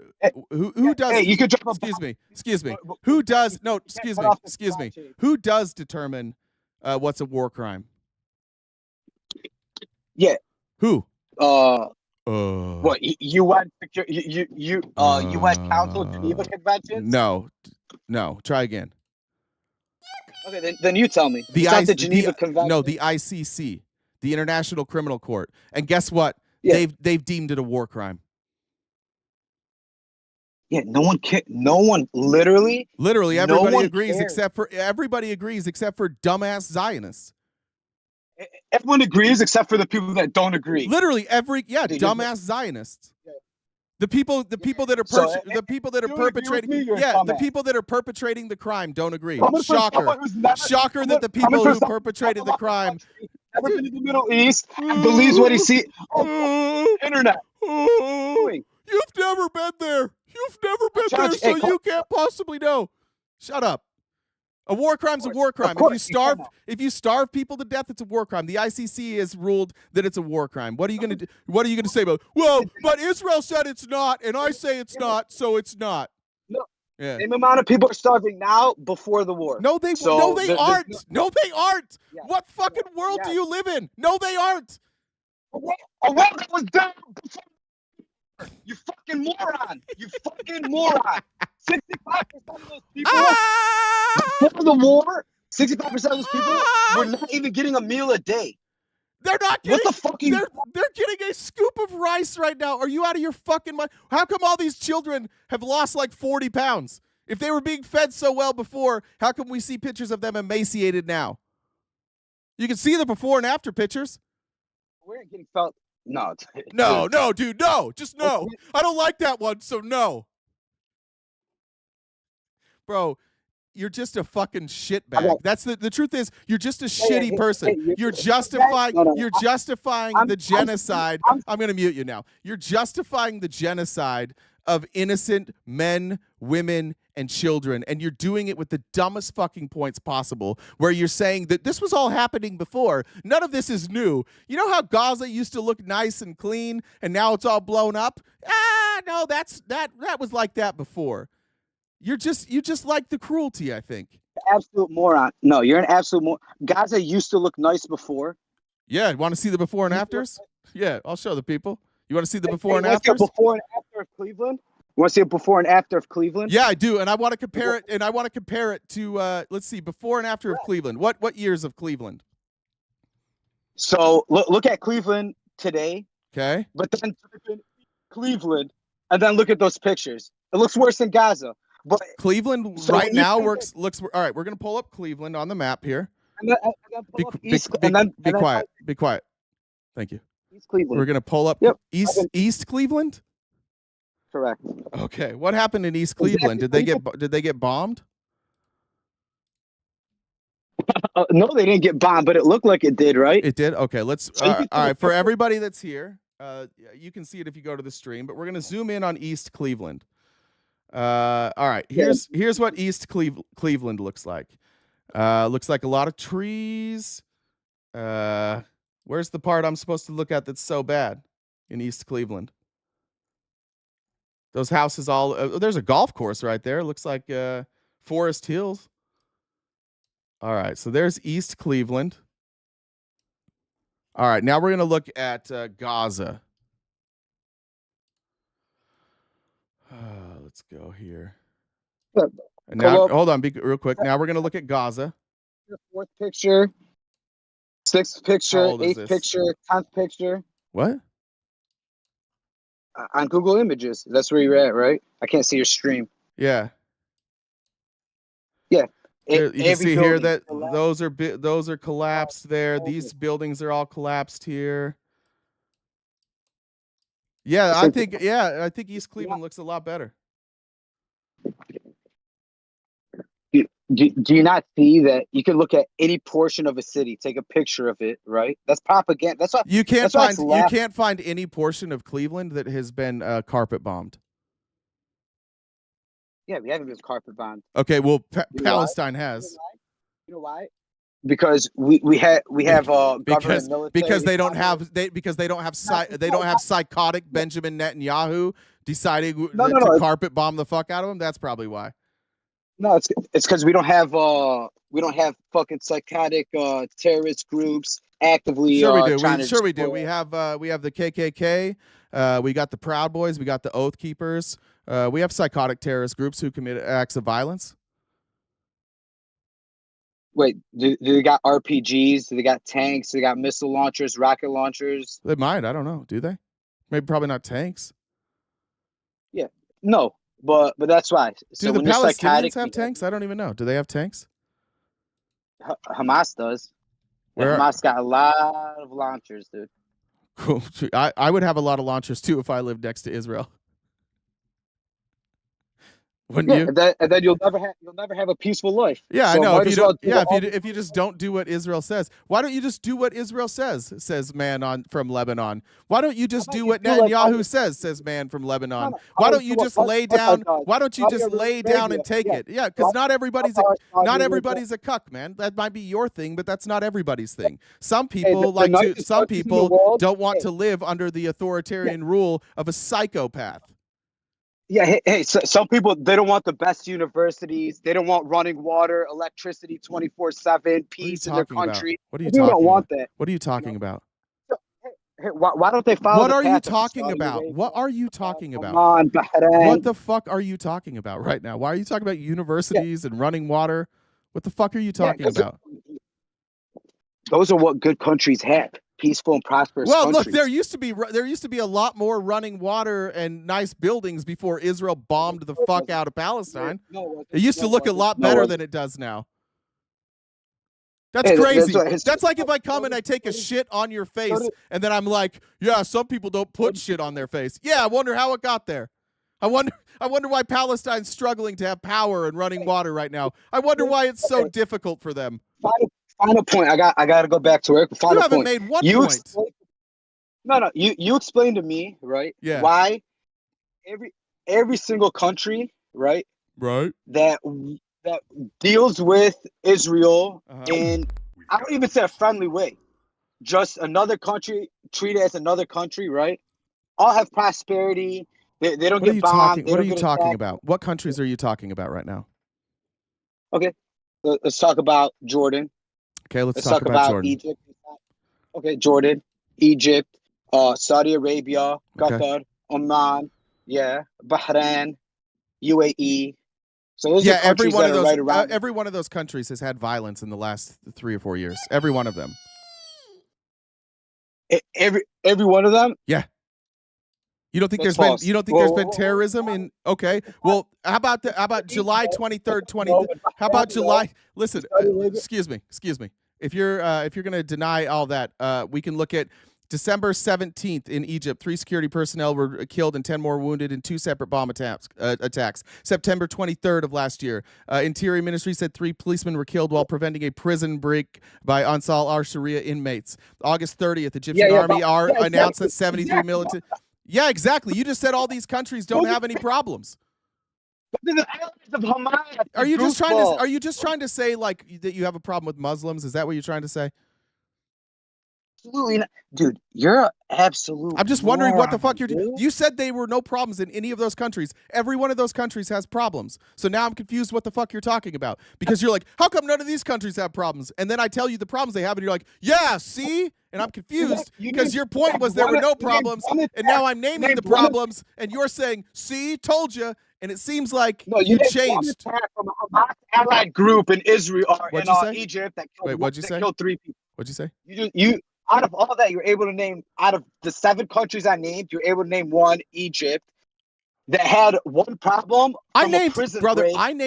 You missed. I named 6 different instances. You just freaked the fuck out and started screaming, so you didn't hear any of it. And I could go through each country one by one. You want me to go to Qatar? You want me to go to Saudi Arabia? You want me to go to the UAE? Which country would you like me to go through? Because you named all these countries, and I started with the first one you named, which was Egypt. And there was a list, like a shockingly long list of all the terror attacks that happened in 2024. But you said there weren't any problems.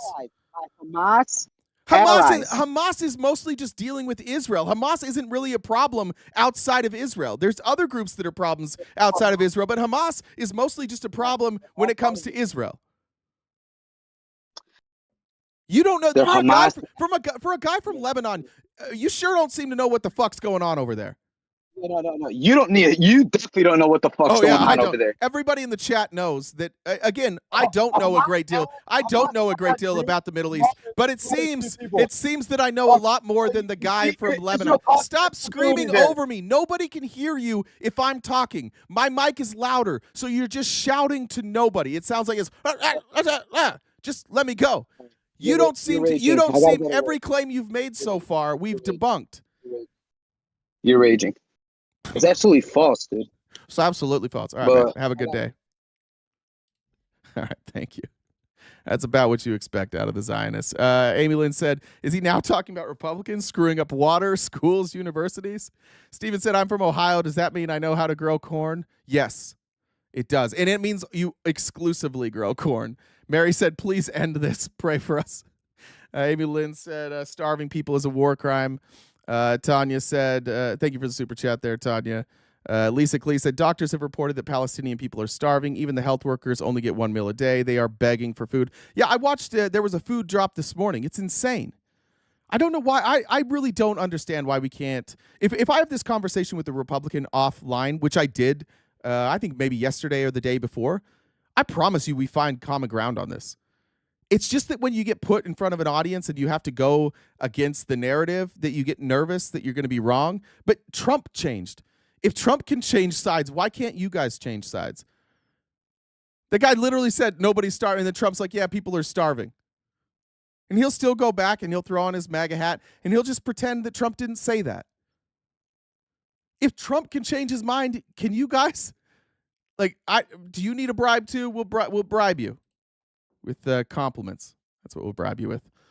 Jen, would you mind grabbing a total, Jen? I forgot to check my PayPal and Cash App too.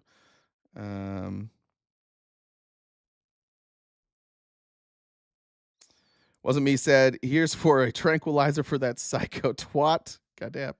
Raina says, just because you, Jay and RTP team are pretty awesome. Thank you.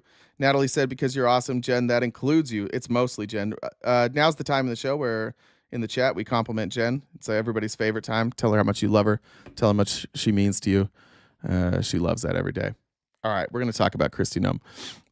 I didn't get enough Kristi Noem in yesterday, but I want to start it off with this unbelievable opening from Benny Thompson. Or I think closing, actually. Secretary Noem, I'm glad you found time among your many photo ops and costume changes to testify about why President Trump is seeking more taxpayer dollars and what you plan to do with that money if you get it, Secretary. I just appreciate that for her 85th. What is she even wearing?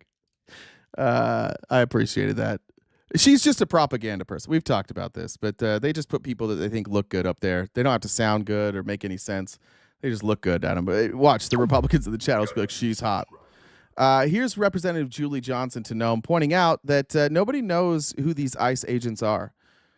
They could be deputized. They could be Proud Boys. They could be anybody. Nobody knows who they are. And pointing out just how easy it would be for people to pretend that they are actual agents. Recognize Ms. Johnson for 5 minutes of questions. Thank you so much, Mr. Texas Chairman. to Texas. And thank you, Madam Secretary, for appearing before committee today. I want to address several issues. I'm going to try not to repeat a lot of issues that have been addressed, but I do have some substantial concerns over how ICE agents present themselves to the public. Oftentimes, we've seen many videos out there. Hey, anybody that's being anti-Semitic in the chat, Johnny Danger, he's got to go.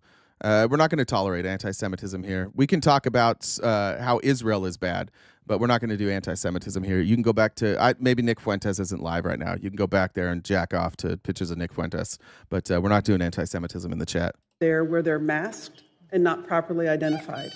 I have a lot of real personal concern about that. I just put myself in the situation of that woman from Tufts, for example. You're just walking down the street and all of a sudden, out of nowhere. Hold on. Casey, you've said 86 RTP like 1,000 times. Nobody fucking cares.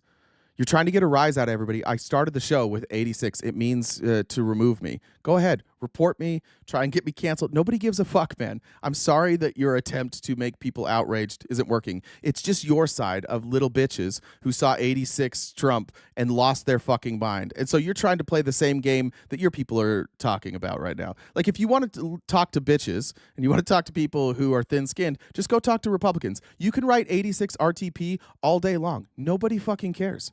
Because we know what 86 means, and we know that you're probably kind of a little bitch. So it's fine. Just keep doing it. But we do have a rule here that if you're spamming the chat, if you keep saying the same thing, you get muted because nobody needs to see the same comment like 30 times. So we've seen it. Great job. You nailed it. You're hilarious. But, like, come up with some new material. 3 masked men, not properly identified, attack you and try to take you away. I find that to be reprehensible and not the values of this country. What steps are you taking to make sure that your ICE agents are not masked and properly identified when they approach someone? Well, ICE agents always identify themselves to individuals that they're encountering or that they're working with. That is fundamentally a lie. They never identify themselves. There is video after video. I shouldn't say never. Maybe they do. But there is video after video after video of them asking, people asking for the ICE agents to identify themselves, and they refuse to identify. It's a fucking lie what she's saying right there. And we have video evidence to prove it. Now, if she said it is the policy that they are to identify themselves, that's fine. But what she's saying is they always do. And this is the problem that I really have with Kristi Noem and this pick. Kristi Noem doesn't actually have a fucking clue what's going on. She's not making any decisions. She is the propaganda arm. She is the face. You send out a woman out there that got a new face, so now Republicans think that she's really pretty, and you get her out there in new outfits every day, and you make propaganda videos. But I don't even know why she's testifying in front of Congress. She doesn't have a fucking clue what's going on. You can't come up here and say they always identify themselves when I have yet to see a video of them identifying themselves. What I would thank you, Marianne, for the super chat. Soli said, Jen, you are the wind beneath my wings. That's adorable. say, as far as if they are wearing something over their faces, it's oftentimes because that agent has been involved in undercover operations or needs to be able to continue the investigative work that they do on a day-to-day basis. But don't you think, Madam Secretary, that people have a right to see whoever's trying to apprehend them? I think it's creating this unrealistic vigilante system. And are you aware that your materials, ICE agents, jackets, and the sorts are available on Etsy for $20? Anybody can do that, throw a mask on, and run around and terrorizing people. Hey, Ross, it's the only person who bothered to call in. Republicans historically here are typically terrified to debate anything. So anybody's welcome to come up here and debate. We're not picking and choosing. Did I get those, Jen? Jamar said, let's compare a country at war with city in America and say they look the same. What a fucking tool. Okay, I think I missed some from Jen earlier. Robin said, to make Jen happy, thanks for what you do. Thank you, Robin. Terry said, Miss Rachel. Brad says, what's the difference between light and hard? It's easier to fall asleep with the light on. Keep up the good work. All right.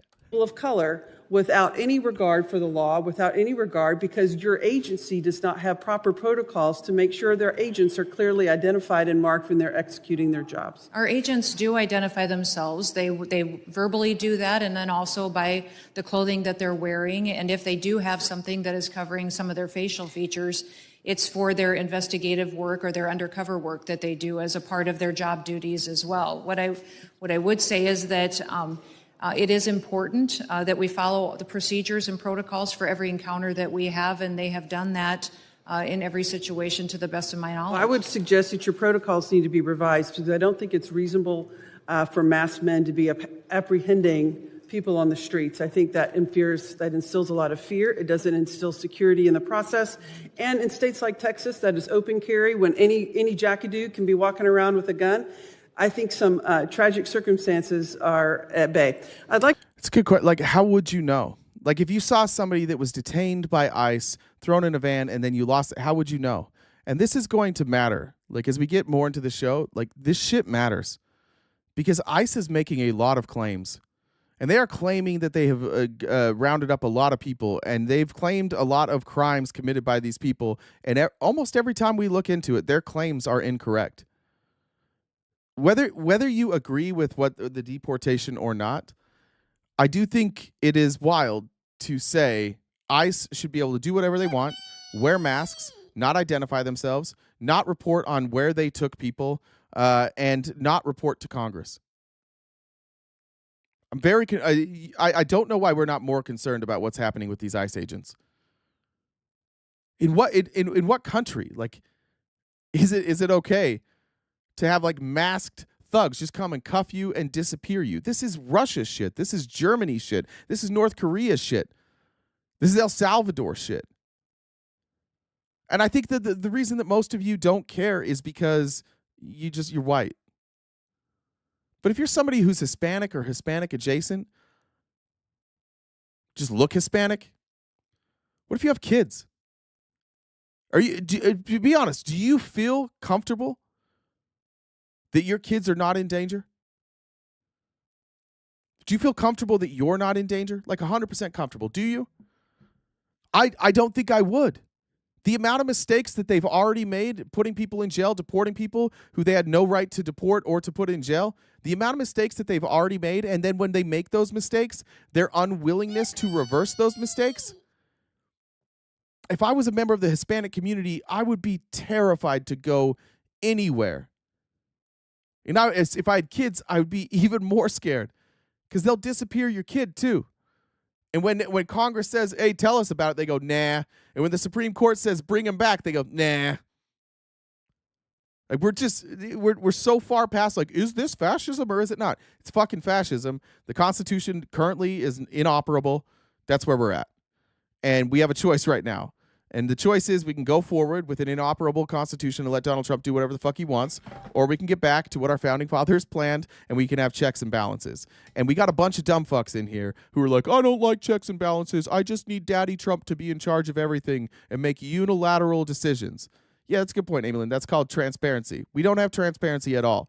From the most transparent administration ever, we sure have no transparency. They're not submitting budgets. They're not following the rules for budgets. They're not submitting the appropriate paperwork when they're reallocating money. They're not telling us where they're taking prisoners. They're not telling us about the bribes that they're taking. They're not investigating bribes.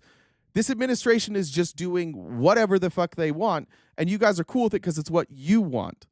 And so just to be clear, like, you don't get to say anything about the Constitution anymore. You're done with that. You don't get constitutional arguments anymore. Your argument now is fascism better than democracy? That's your argument now. You're on the pro-fascist side. You're advocating for fascism. We're advocating for democracy. It's not up for debate anymore. That's just where we're at. I'll move forward here. Here's Congress. Did I see this one? We covered that one yesterday, actually. I just want to show you Kristi Noem. She's, again, remarkably stupid. Remarkably stupid. No understanding of the law. She's put in that place because she kisses Donald Trump's ass and he thinks she's pretty. Some tragic circumstances are at bay. I'd like to switch gears to due process. I have a lot of concerns about the lack of due process that your agency has been affording. Mute Gorilla Balls for using the same fucking joke 12 times a day in this chat. Gorilla Balls, you get a 5-minute mute. We're tired of your same lame joke every time. People in this country. In Texas, for example, you had rounded up 171 individuals. We're preparing to deport. Wait. Benny said, sorry.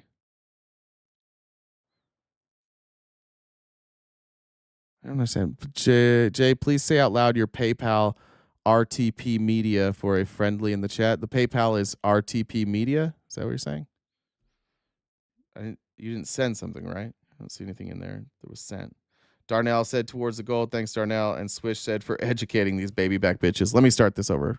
Your agency has been affording people in this country. In Texas, for example, you had rounded up 171 individuals. We're preparing to deport them, and it wasn't until the Supreme Court issued an opinion that that was unconstitutional and that their due process rights were being violated did your agency actually stop and adhere to the Supreme Court's opinion. My question to you is, has those efforts ceased in your agency? Are you going to cease trying to deport people without access to due process in the courts of law in compliance with the United States Supreme Court? Well, Congresswoman, we are following due process and using it as to how Congress has laid out to us in statute, and we are complying with all federal judges' orders as well. You weren't complying at the Supreme Court said you have to facilitate it. Like, this is crazy. This is that Jedi mind shit. We're actually doing these things. They're not. They're specifically not doing those things. So either Kristi Noem is a liar or dumb. There's no other option there. She's lying. Clearly she's lying about court orders. Clearly she's lying about due process. So she either is too dumb to understand it and she needs to go, or she's lying and she needs to go. But again, none of you guys care. It doesn't bother any of you that the DHS secretary doesn't understand any of this, doesn't understand the law, can't answer any questions. It doesn't bother you that she's 100% incompetent? No, of course not. Of course it doesn't. Because you guys just are like, we just love Donald Trump no matter what. Everything Trump does is gold. So even if he hires somebody and they're a fucking moron, it's fine. The only time you ever go after anybody that Trump hired is if they're like, hey, Trump's bad. And you're like, Rhino! But if they're just stupid, you don't care. At that time, it took the United States Supreme Court to order you to comply. So you hadn't proactively complied on your own. You were intending to wrongfully deport people without access to a court hearing, without access to the rule of law. And that is why it was necessary for the United States Supreme Court, due process does not guarantee a hearing, who issued an opinion ordering you and your agency to comply with the due process rights of the people in this country. That's what separates, that's what makes our country great, is we do have access to due process. And so my comment to you is I'm hoping as you move forward, because initially as you were proceeding through these deportation processes, you were not affording people due process, and the Supreme Court has now ordered you to do so. So I am assuming by your testimony that you do intend to comply with the Supreme Court's order moving forward, and we're not going to have any more instances of wrongful deportation without proper access to due process. Is that correct? Rock needs to be muted for 5 minutes for thinking Trump's IQ is 150. Just real quick. We are following federal judges' orders, and we are complying with due process we look procedures forward to as that. they are laid out, as Congress has given us those tools to do that. Thank you, Madam Secretary. I have one other. Why are you guys so bad at shit talking? What does your girlfriend think of you? How much do you pay in child support? Good burns, bro. Those are good burns. You're fucking nailing it today. Brother Bob says, Dollar Train, let me tell you about my experience in the War of 1812. Sorry, Brother Bob. That was an unfair shot I took at you. I do think that was an unfair shot. I'm very sorry about that. Let me update this. Ooh, that'd be great. Yeah, you can't say Trump has an IQ of 150 in here. You can't. The guy can't spell. He can barely read. He literally speaks on a 4th grade level. You don't get to say that. That's too far. You can't say Trump has an IQ of 150. He literally speaks at a 4th grade level. You can't have an IQ of 150 and speak at a 4th grade level. Bro, DEI hires all kinds of morons. Hey, what's up? Why are you insulting 4th graders like that? That's not very cool. That's a good point. I apologize to all the 4th graders out there. I mean, your bestie might not appreciate that. If she's not in 4th anymore, but she might take I that haven't personal. talked to Bestie in a while. We need to talk. Tell her I love her. We haven't talked in too long. She's been. Is she there right now? Or No, she's at school. All right, when you pick her up. All right. Anyways, so that guy was fun. Yeah, we have different definitions of fun. I always laugh when people like we say, "Hey, come on, we can talk in real time," and the messages that I get are like, "Hey, bring me on." It's like, "Hi, how are you?" And they're not. I'm fine. Wait, thanks. people message you to come up and then they just don't come up? Well, they've done that. They'll come out, but the way they come at me when they're in my DMs is like, "Bring me on!" Like, it's just shitty, and it's like, then it makes me just not want to. It makes me just slow fuck the whole process of bringing them on. So, yeah, they're entitled assholes. I want to show this from It's Bacon. This is pictures from. I think this is Progressive from Palestine. Yeah, this is the same neighborhood. These same neighborhoods before, after, before, after, before, after, before, after, before, after, before, after, before, after. How many are there? 4. Did I already do these ones? Yeah. All right, that was the first one.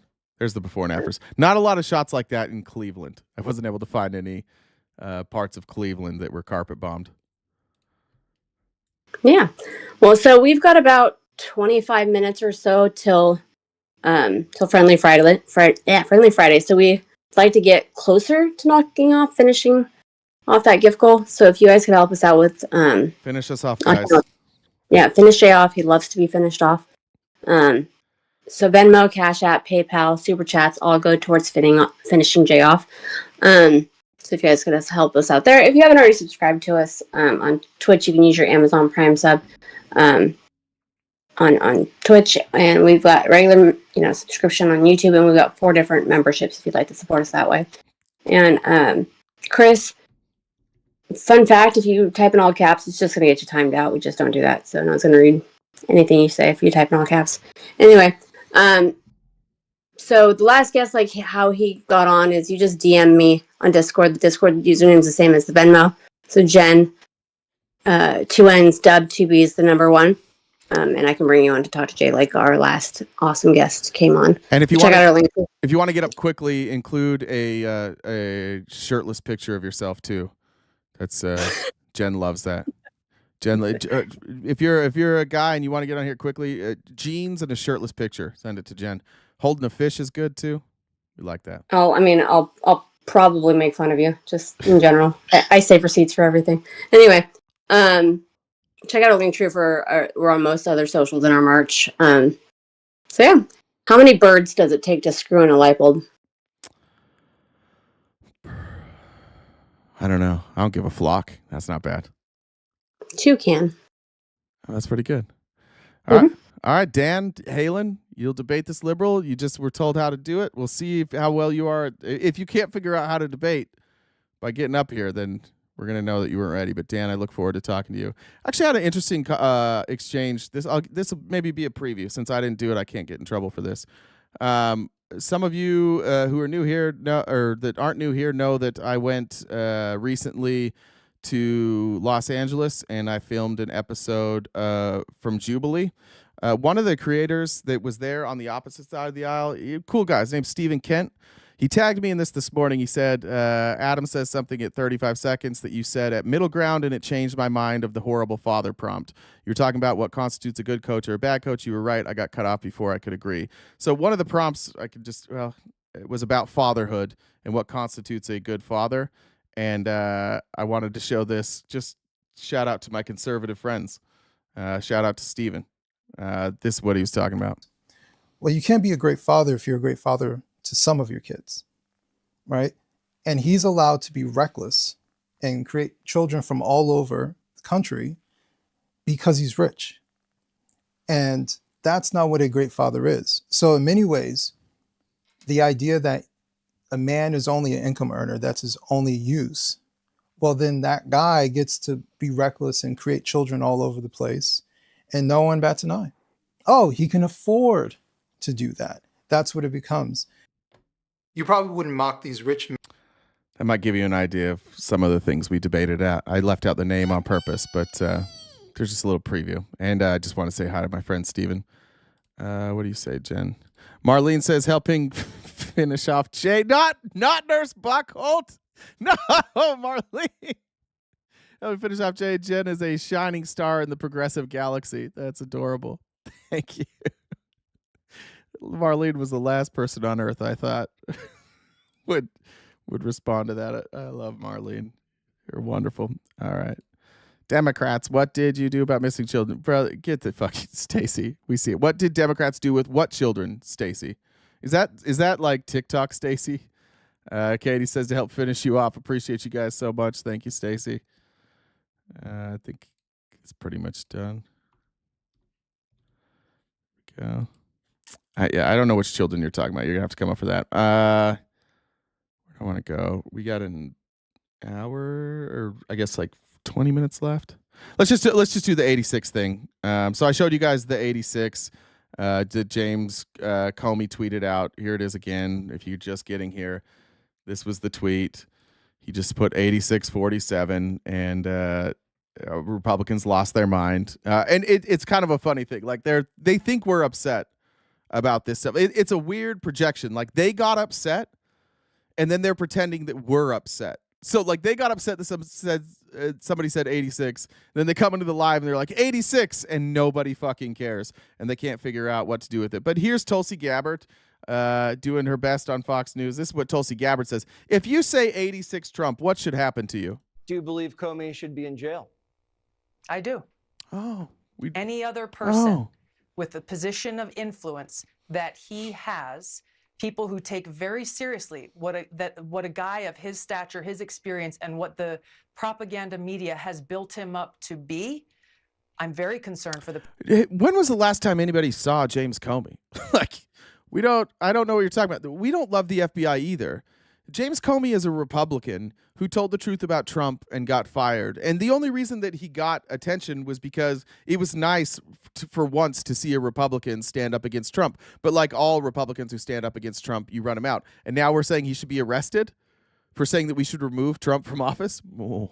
President's life. We've already seen assassination attempts. I'm very concerned for his life. And James Comey, in my view, should be held accountable and put behind bars for this. We're throwing people in jail for speech now, and for your interpretation of their speech, not even their actual speech. James Comey didn't say, I think we should take out Donald Trump. He said 86 Trump. So now we are advocating for, in this administration, that we get to interpret your speech, and if we don't like your speech, you're going to jail. Just be clear where we're at on that. Here's Lauren Boebert, which, if we're going to talk about big brains, Lauren Boebert said James Comey needs to be prosecuted. And Ron Filipkowski Troll says if Pam Bondi doesn't arrest James Comey, it proves that she's a weak, deep state, treasonous rhino who secretly despises Trump. That's solid trolling. Kash Patel. Kash Patel sure turned into a pussy once he got into the FBI. He's no longer worried about the Epstein files. He now says that Epstein killed himself. He said, we are aware of the recent social media post by former FBI Director James Comey directed at President Trump. We are in communication with the Secret Service and Director Karan. Primary jurisdiction is with the Secret Service on these matters, and we, the FBI, will provide all necessary support. Very lukewarm, because I think even Kash Patel knows that, of course, you can't arrest somebody for that. Of course you can't. You can't just make up new meaning for the word 86 and then arrest somebody for it. Trump knew what it meant. Trump, the ever hysterical crybaby. Wait, shit, where was that? Is it not pulling up? Did I pull up the wrong one? I just clicked on this a second ago. The hell? Hold on. Where is it? What did I do? There we go. Here's Trump. Exactly what that meant. A child knows what that meant. If you're the FBI director and you don't know what that meant assassination. Oh. And it says it loud and clear. Now, he wasn't very competent, but he was competent enough to know what that meant. And he did it for a reason, and he Pretty low energy out of this guy right now. was hit so hard because people like me and they like what's happening with our country. Our country's become respected again and all this. And he's calling for the assassination of the president. Obviously, he apologized and said he did. Well, he apologized because he was hit. Look, he's a very bad. What do you want to see happen? He is a. What do you want to see happen? I don't want to take a position on it because that's going to be up to Pam and all of the great people. But I will say this: I think it's a terrible thing, and when you add his history to that, if he had a clean history, he doesn't. He's a dirty cop. He's a dirty cop, and if he had a clean history, I could understand if He does have a clean history. The only not, in fact, actually, maybe his really the only thing you could take from James Comey's career and be like, actually, he wasn't allowed to do that, was when he went around everybody and announced publicly that they were investigating Hillary Clinton, which was against all previous norms. If you're going to say that he did something wrong, that's probably what he did wrong. And he did that because he didn't want to appear partisan. So he went out and he said that we're investigating Hillary Clinton too. So, but other than that, somebody please tell me the crime of James Comey. He doesn't like Donald Trump, and that's a crime in our book. If you don't like Donald, you're a criminal. Okay, so all right, so we're going to discuss what 86 actually means. This is TikTok user. Shit, I forgot. What is the TikTok user? Wise Acre Design 3. There we go. Thanks, Wise Acre Design 3. What manufactured outrage are we dealing with today? The rule of law says people like him who issue direct threats against the President of the United States, essentially issuing a call to assassinate him, must be held accountable under the law. Do you believe Comey should be in jail? I do. What? I don't think it means what you think it means. So to 86 something just means to throw it away, to say that this equipment is used and old and not necessary. We need new equipment or a new plan or a new path or whatever. It just means to abandon something old and useless to go with something better, which is absolutely 100% the truth with Donald Trump, because he's garbage. As an example of something that's 86th, take Qatar. They had a very expensive piece of machinery that they spent a lot of money on just to maintain, and it became quite a boondoggle. So they tried to sell it, but no one was buying it. No one wanted it. It was essentially garbage. And rather than just get rid of it for good, they used it as a tool to manipulate someone who they knew really liked garbage. It's not a call for violence, Chris. You're just a dumb bitch. You're just stupid. This has nothing to do with violence. You're just dumb. And so they tell you that it's a call for violence so that you'll be mad at us. And like a good little puppy with a treat, you just do the trick. Here's a little treat for you, puppy. You guys are calling for violence, and you're always calling for violence. No, we're not. No, it's not a call for violence. You're just dumb. But the good news is you can get better. Garbage. So they pawned it onto a chump named Donald Trump. All we're saying is that we need to do the same with this man, and maybe some other country he can become their problem. I don't know, say The Hague. Best of luck attacking every person that says anything bad about this president, because you're going to need to build, I don't know, probably tens of thousands of prisons. I love it. Talk to a mobster. Everyone knows exactly what he meant. I do think it's ironic that you're bringing up the mob who resided in Trump's building in Trump Tower. Yeah, maybe the mob says 86. But everybody else uses. I mean, have you ever worked in a restaurant? The amount of times somebody said 86 that in a restaurant, every time. Not one time did somebody die. Not one single time did somebody die. It's removal. 86 means removal. And the way that you remove a president is through impeachment. Just so we're clear, that's how you remove the president. It's impeachment. He was calling for impeachment. Or he was calling for violence. I guess. You guys just want to be outraged. You just wake up every day and you want to be mad about something. Guys, everybody's mean to our friend Donald. We're hysterical because we're being mean to Donald. Over toughen up, guys. 100 million people in this country that say bad things about him and will continue to say bad things about him because it's our right? Or would you prefer that James Comey erect a gallows in front of the Capitol, say, and shout words of actual Yeah, well, you do two gallows and say hang Mike Pence. Pardoned. They weren't violent. It was a day of love. They were peaceful protesters. I mean, it's just the dumbest shit all the time. We just have to laugh at this point. Like Jan 6 is a peaceful day of love, but someone saying 8647 is the end of the world. But let's just pull some receipts here, because obviously you guys think that it's violent rhetoric.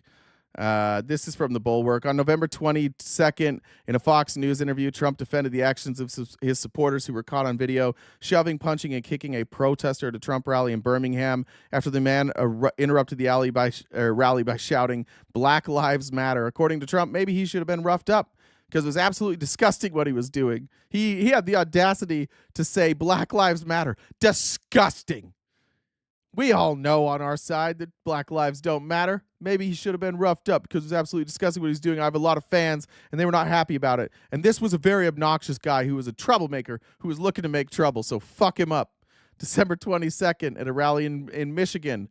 Trump mentions that Putin had killed reporters, and he says he is totally against that himself.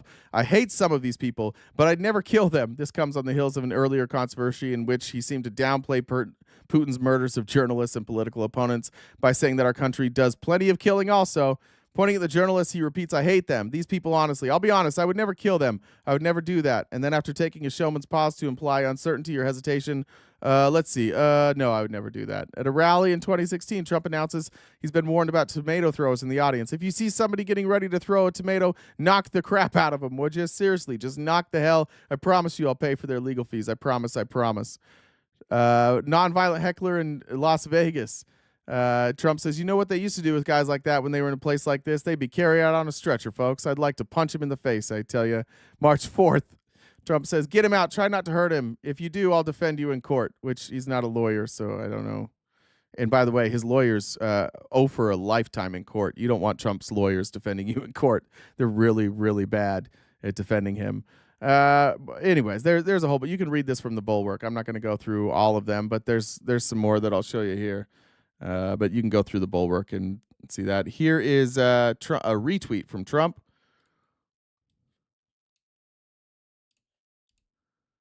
With Joe Biden tied up in the back. It's a retweet from Trump. That's not violence, though, right? They're just taking him to a surprise party. Is that what it was? We got with the back the blue. Your whole fucking party has "fuck Joe Biden" stickers. Does that mean that you actually need to fuck Joe Biden? Here's Jack Posobiec, 8646. Ooh, uh-oh. The exact same thing? Did you guys freak the fuck out when that happened? Did you freak out when Jack Posobiec said that? Or Posobiec?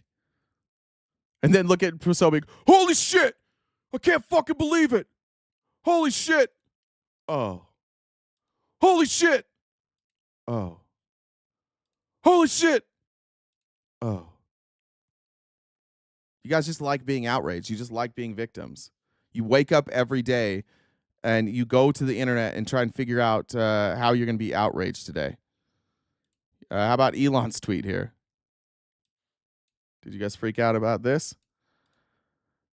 Why do they want to kill Trump? And no one is even trying to assassinate Biden and Kamala. No, nothing there? All right. How about this? Trump's posted this on his Instagram. Trump Jr. Got my Paul Pelosi Halloween costume ready. How about that? Somebody broke into the Pelosi house and tried to beat him with a hammer. No, you guys just made gay jokes about that, right? That wasn't serious. Paul Pelosi getting beat with a hammer. We better lock up Matt Gaetz. I mean, Matt Gaetz should be locked up for a lot of reasons, mostly being a pedophile, human trafficker. But Matt Gaetz, we've now 86, McCarthy, McDaniel, McDonnell. Now, you guys say everybody knows what 86 means. So when Jack Posobiec did it, and when Matt Gaetz said we've now 86, McCarthy, McDaniel, McConnell, when he's talking about people losing their position, is he talking about killing them? Or politically speaking, is he saying that he removed them from power? Better days are ahead for the Republican Party.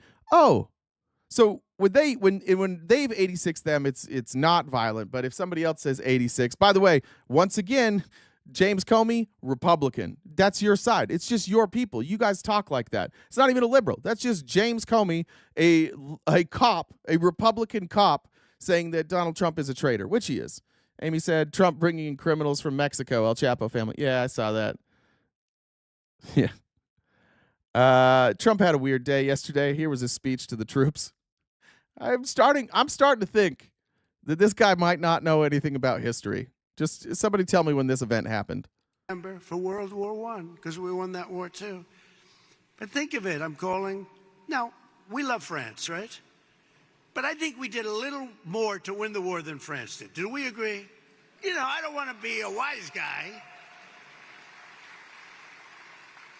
But when Hitler made his speech at the Eiffel Tower, I would say that wasn't exactly ideal.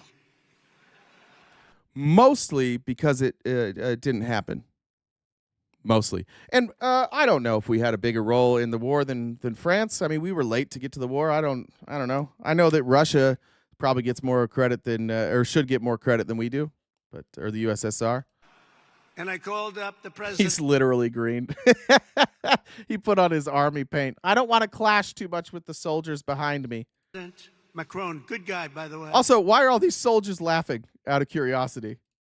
This is when you know, like, they're told they have to laugh. This doesn't make any sense. This is a thing that didn't happen. Why are so many people laughing? I got to say, Pete Hegseth, who I'm going to show in a minute, he's really focused on people being strong in the military. He might want to focus on them not being stupid, because this didn't happen. The Eiffel Tower, I would say that wasn't exactly ideal. And I called up the president, Macron, good guy, by the way. Donald, we are celebrating our victory. It's a really good French accent.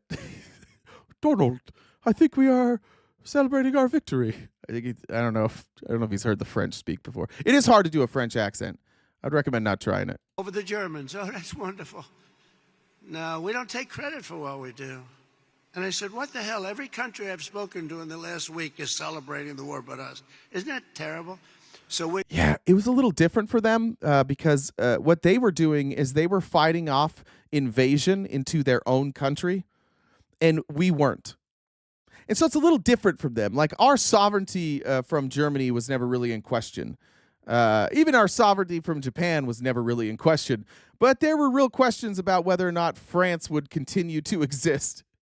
And so, yeah, maybe they have a little bit more, but Donald's just mad. Donald's just mad that other people are celebrating something they did. And he's like, why aren't we getting the credit? We just give us all the credit all the time. So now he's going to invent new holidays. And by the way, these holidays are very important to him.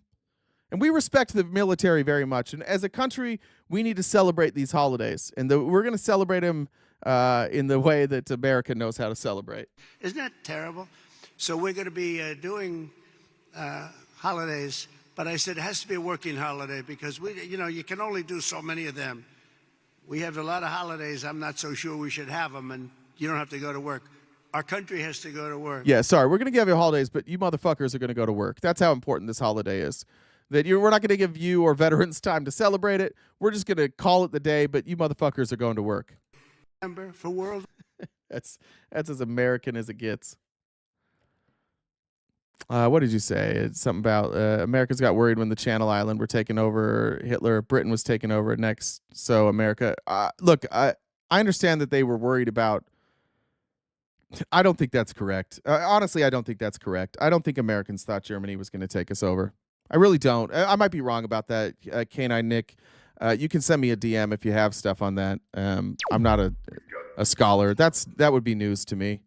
But I'm not necessarily arguing with you. That would just be news to me. Trump. Oh, I read that one already. All right, let me go back here. All right, now here's Pete Hegseth. All right, if you're going to talk about critical race theory and DEI, and then you purposely, like, by the way, all these people behind, they are purposely staged in every one of these events. So these people behind are purposely staged, and they're going to show like some diversity. It's pretty ironic for Pete Hegseth to talk about ending DEI and CRT when we literally have like a black woman behind him. Like, how did she get in the military?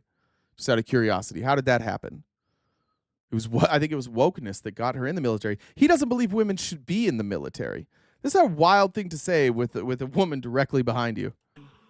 We're restoring the warrior ethos. Ethos. No more political correctness, gender pronouns, DEI, CRT, or climate change. All right. Political correctness could be things like, don't say the N-word. I bet they still do that. Political correctness could be something like allowing somebody to be whatever religion they want. I bet they still do that. Pronouns, I don't know how to explain this to Republicans. They've existed. You have pronouns. We all have pronouns. So you're just like, we're not going to use pronouns anymore? Go over there. Over there is where go get. You see how bad that sentence. Go get them over there. Go get him over there. He's over there. How are we gonna communicate in the military without pronouns? Without gendered pronouns? What are we gonna do? Are we calling everybody he? He, him, everybody's just he, him? But those are still pronouns. We're going to have a hell of a time communicating in the military if we're not allowed to use pronouns. Like, this is just dumb shit rhetoric. And by the way, why the fuck are we doing this right now? Why is this important? How does this make our military better? Well, the thing is, look, here's the honest answer, actually. White nationalists love the military. Racists love the military. And sometimes racists only want to see people who look like them. And if there are people who don't look like them, they want to maintain their right to be racist. That's the reality. When they talk about recruitment numbers, can you imagine if you go out to recruit and you're like, hey guys, great news. No more women. You can say whatever you want. There's no repercussions for any racism or hatred towards any particular group. We don't do that in the military anymore. You know who's going to get really excited about that? Racists. You know who's going to get really not excited about that? Non-racists. And this guy wants racists because he has a stated goal of killing all Muslims. So he would like the warrior ethos to be, let's kill all the Muslims. That's really what he's saying here. This is just a racist. And he likes racists, and he wants to recruit more racists because he himself is a racist, but also a sexist. We're in the business of war fighting. Accountabilities, standards, warriors, and lethality. I don't know why could we stop being in the business of war fighting real quick? Could we stop doing war? I think we should maybe just not do war anymore. That's what I would like to do. What if we just didn't do war? I want to read you what Britt said because I hope you don't mind, Britt, that I'm going to read this because I made sure to after she sent the outline, I told her to make sure she and Cam were focusing on their warrior ethos this morning, and she said, "Our warrior ethos: no more pants in the house, all the gender pronouns all the time, DEI, donuts every day indefinitely, CRT, couch rant therapy, and ending indoor climate change because I should have control of the thermostat. We're in the business of fighting over who has to get up and refill the coffee every morning. Hoorah, brother!" And we all know Cam's losing that battle. We all know Cam's the one that's making the coffee. And you should be, Cam, because you married way up, and you got to make up for that. Amy Lynn said J.D. Vance and the Pope had preferred names. That's right. That's correct. Appreciate that. This was a real thing that the transportation secretary said in front of Congress. This is a real thing. I understand the point he's making. Now, I'm not saying that he's dumb for this. I understand the point he's making about our outdated equipment. And it's a good point. and I'll let him make it. We do try to buy replacement parts on eBay for this really old equipment. Sometimes we can't even find it on eBay, so we're trying to use 3D printing to craft replacement parts for the system that we use. We do. Yeah, except for one of the reasons that your department has to resort to getting pieces for your outdated equipment on eBay is because you, Sean Duffy, and the Republicans in Congress in 2019 voted against funding the FAA, and Republicans have been against funding the FAA forever. So now they're coming in and they're trying to blame Democrats, and they're saying government bad. You were government, dog. You were one of the people that could vote. And you're supposed to be somebody with influence, so you could have influenced other people to vote. You didn't want to fix this problem until it was your problem, and now you don't want to fix it. You just want to blame everybody else. Now you're coming to Congress like, we need money. Yeah, where the fuck were you in 2019? That's Republicans, though. They wait until it's completely broken to fix it. They don't like maintenance. Guys, we can't fix the FAA because we got to build more bombs. We need so many more bombs. This made me laugh of Kid Rock here. You play your concerts. Do you ever see anybody with blue hair, armpit hair, female armpit hair? Some of these people we're looking at, kid, I don't know. Man, listen, I was just watching your clips, and you know, we have this low birth rate in America, and it all made sense to me. It just hit me right now, because who's going to sleep with these ugly-ass, broke, crazy dudes? Listen, I understand wanting to make the blue hair thing, but, like, you're talking to... Have you ever seen a Kid Rock concert? Look, Kid Rock fans aren't, like, the best of the best. I'll take blue hair over, like, 2 teeth. Like you go to a Kid Rock concert because you got a buy one get one free. When you bought your meth, you got a Kid Rock concert. You go to a Kid Rock concert when you get so blazed that ba with dang the dang diggy diggy makes sense. It's not the most beautiful people in the world that are headed to a Kid Rock concert. But I did decide to look it up. Like if you look from all the sort, like a conglomeration of the most beautiful women in the world, just like what the internet says. Not a lot of conservatives. We got Beyonce, Bella Hadid, Kim Kardashian, Scarlett Johansson, Ariana Grande, Gal Gadot, Jennifer Lawrence, Jordan Dunn, Natalie Portman, Sophia Loren, that might be a little outdated, Emily Ratajkowski, Emma Watson, Jodie Comer, Margot Robbie, Taylor Swift, Angelina Jolie, Blake Lively, Charlize Theron, Jessica Alba, Kate Moss, Megan Fox, Salma Hayek. It's kind of like a who's who of libs. Like literally all of the people that, like, if you're going to compare the beauty and you're going to use what the world thinks, like in totality, not a lot of conservatives on there. You're not seeing a whole lot of you're not seeing Lara Trump. Who are the conservatives on there? I think maybe Gal Gadot. Maybe. Do you ever see any teeth? There's no teeth at a Kid Rock concert. They're just gumming on. I have it on good authority that at Kid Rock concerts, it's just Bud Light and overcooked ears of corn that they can gum down for a while. Range TDS liberal women. I mean, you look at these rallies, it's like a bunch of women that no guy wants to sleep with and a bunch of dudes that want to sleep with each other. Have you seen what Comey...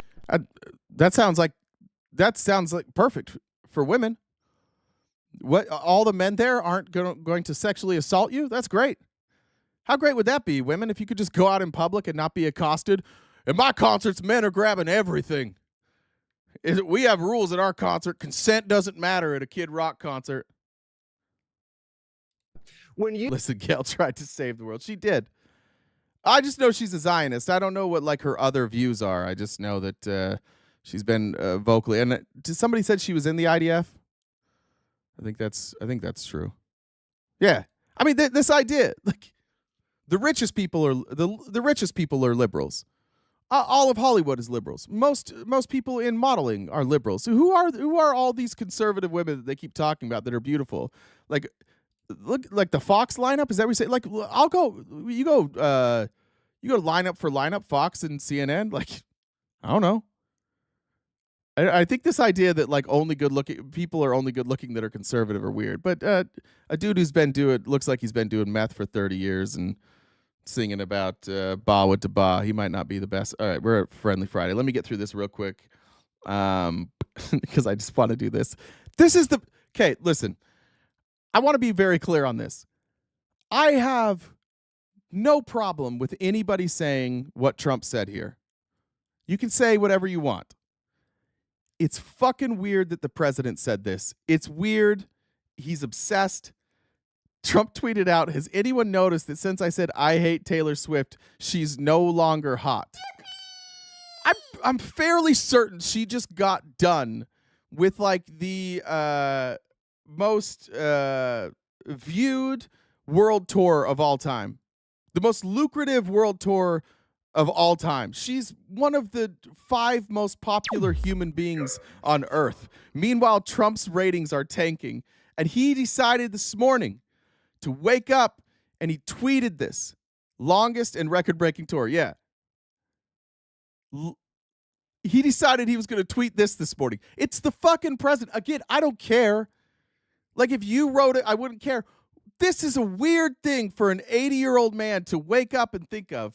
She is rent-free in that dude's head, all because she's like, hey, women should have the right to choose. And Donald Trump is a psycho. All right. Let's start Friendly Friday, Jen. I'll finish up the comments. And if you guys want to join Friendly Friday, now is the time. We have the VC in the Discord. If you're not in the Discord, sorry. For all the Republicans, now is a good time for you to leave. For the next hour, it's going to be just liberals. And some of them are going to say nice things about me sometimes, and so you may want to get out of here. Yep, it's going to be a raging liberal echo chamber. So yeah, she's a slender man with these. Shut the fuck up, King Shit. Let's look. Somebody find me a profile picture of King Shit on YouTube. I guarantee King Shit's ugly. King Shit doesn't have an actual profile. That's a good point. She's a slender man with knees, bitch. She's beautiful. What are you talking about? Taylor Swift is beautiful. Are you out of your fucking mind? All right. If you guys want to join Friendly Friday, you know, if you're in the Discord, you hop into the general VC. Cue the 40-year-old ugly dudes to Taylor Swift is not hot. Shut up. You guys are. You know what I find really funny about a lot of this is like most of like conservatives or Trumpers, they have the most like homophobic shit to say, and then they call Trump daddy. That's a good point. That's so fucking weird to me. I only simp for daddy. SJ That is so fucking weird. SJ said, back in the mid-2000s, I won tickets to a Kid Rock concert. I went, and I'm ashamed. I still feel dirty 20 years later sending you money as part of my penance. I'm going to be honest. When I was a conservative and I was younger, I liked Kid Rock. Yeah. You like men, so we don't care what you think is beautiful. I honestly believe this. I think that every Republican in here somebody like me who can complete sentences and can have a conversation and a little bit of compassion, I think we could all steal. If you have a girl, I think we could all steal your girl. We just need to talk to them for a minute. And when they find out what it's like to not date somebody who's a functional moron, who worships an 80-year-old orange dude, I feel comfortable saying that I would do all right with the conservatives. All right. All right, I'm gonna over to the other. I'll tell you what, the conservatives on TikTok, the conservative women on TikTok, they don't like you. They don't like conservative men. I know that. Yeah. So it was like, if how you guys join, if you're in the Discord, you can see under the voice channels at the bottom of the server. You'll see if you open that up, you can see there's currently 3 people in there. I don't know what's up with PayPal. It loads so slow now. So Bradley had a joke. Why did the sperm cross the road? I don't know. Because he put the sock on the wrong foot this morning. Marcus said 86ing MAGA dummies all day or daily. Thank you. And Jen, thanks for joining the dollar train. Appreciate you guys. We did knock out the goal. I didn't update it, but we knocked it out. So, all right, who's first? Yeah. We've only got positive impact right now because it looks like nobody else. There's not a whole lot of people in the in the general chat? Or no? We're gonna get out of here early today. This is gonna be great. Yeah, no doubt. Hey. Oh, there we go. Hey, how's it going? Wonderful. How are you? I'm pretty good. So I was first off, Phoenix was awesome, and you've got to take your daughter to the Little Snitch Okay. because it would be a great daddy-daughter brunch on the weekend. Can't. Yeah. You said that's like out in She would. Cave Creek. No, it's Scottsdale. Oh, that's right. But it's I can't remember, but if you look it up, you'll find it. But it's like it's very girly and flowers everywhere, and yeah, they have fun things for kids. She would just not fun things like activities, but good food for little ones. You can't see it, but I've got it up on the screen. It does look exactly like what she would want. Yeah. Okay. It's awesome. You might have sold me on it. Yeah. So you'll be a sore thumb in there, but she will love it and she'll thank you for it. What's that supposed to mean? What is it? I saw two men in the entire restaurant. Two men in the okay. entire restaurant. So it's not just me. It's men. It's not just me. Oh no, Okay. not just you, men. All right. Yeah. But our waiter was male and he was fabulous. He was like attentive and just awesome. We had a great time there. So I guess I'm looking at like some blended drink with Fruit Loops in it. That looks fantastic. I can just feel the film in your mouth with just hearing that. You said film? Yeah, like Fruit Loops that leaves like that weird film after you eat it. Yeah. I know. I do exactly the same with like Captain Crunch. yes, exactly. But no, she would she would have fun there and it'd be just a fun, cute little daddy-daughter date. So Thank you. Yeah. So I was on a Zoom meeting that just kind of totally blew up. It's called Volunteer Blue, and it was really amazing. It was on Friday, and then I had a call this week. It was last Friday, and then I had a call this week with one of the volunteers about all the different things you can do to volunteer. And I mean, there's texting, there's phone banking, there's sending out postcards and letters. There's protests. So this volunteerblue.org is a new site. I've got it up while you're talking too. So keep talking about it. Okay, great. I went to the volunteer section. Oh, okay, great.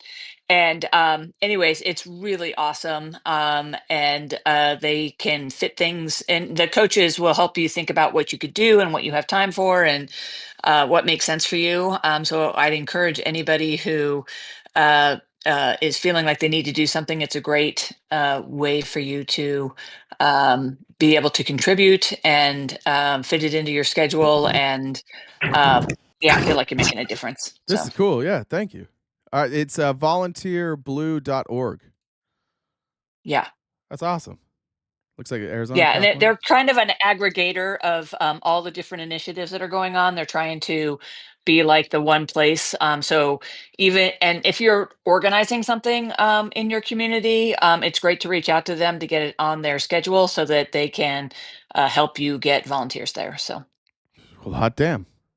Looks like, and they've even got to take action in Arizona for the Senate seat. That's my congressional seat there. Yeah. So there's things all over the country. Yeah. All right. Well, thank you. Yeah, you're welcome. Have a great week. Love you guys. Love you. See it. All right, Jen. Who's Bye. next? Bree. What's up, Bree? Hello. Hello. I have 2 minutes this time. Okay. Apologies to all the people who are up here, but y'all know how I am anyways.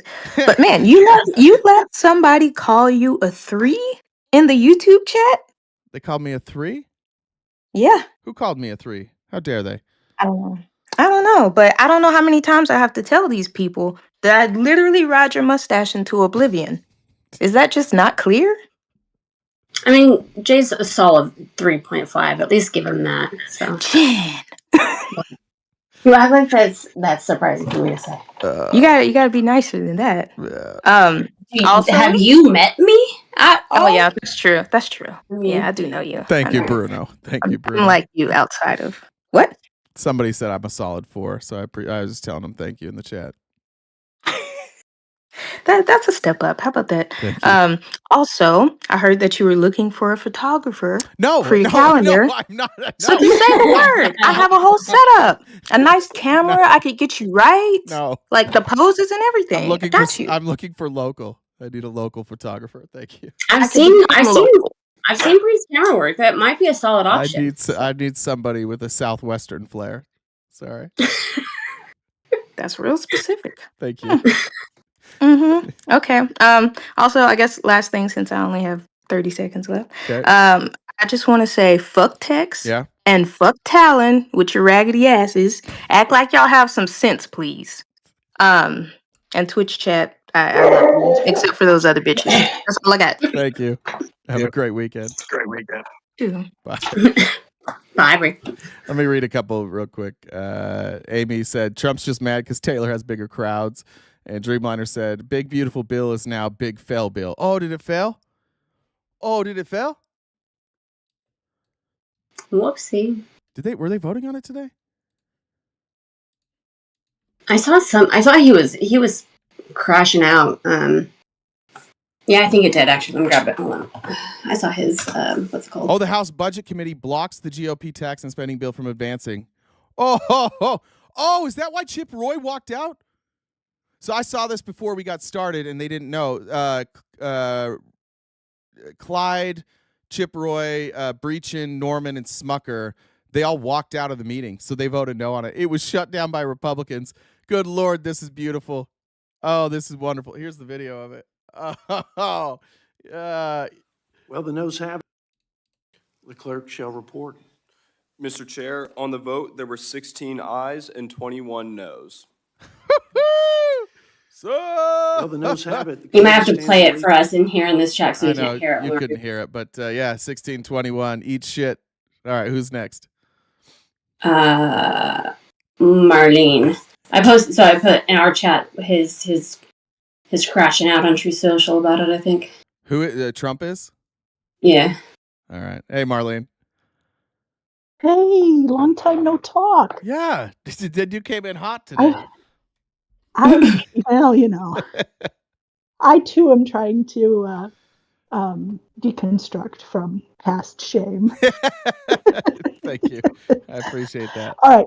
So hear me out. This is going to get a little bit conspiracy theory, but this is what I think, and I think you'll agree with me, in that there are two factions within this administration.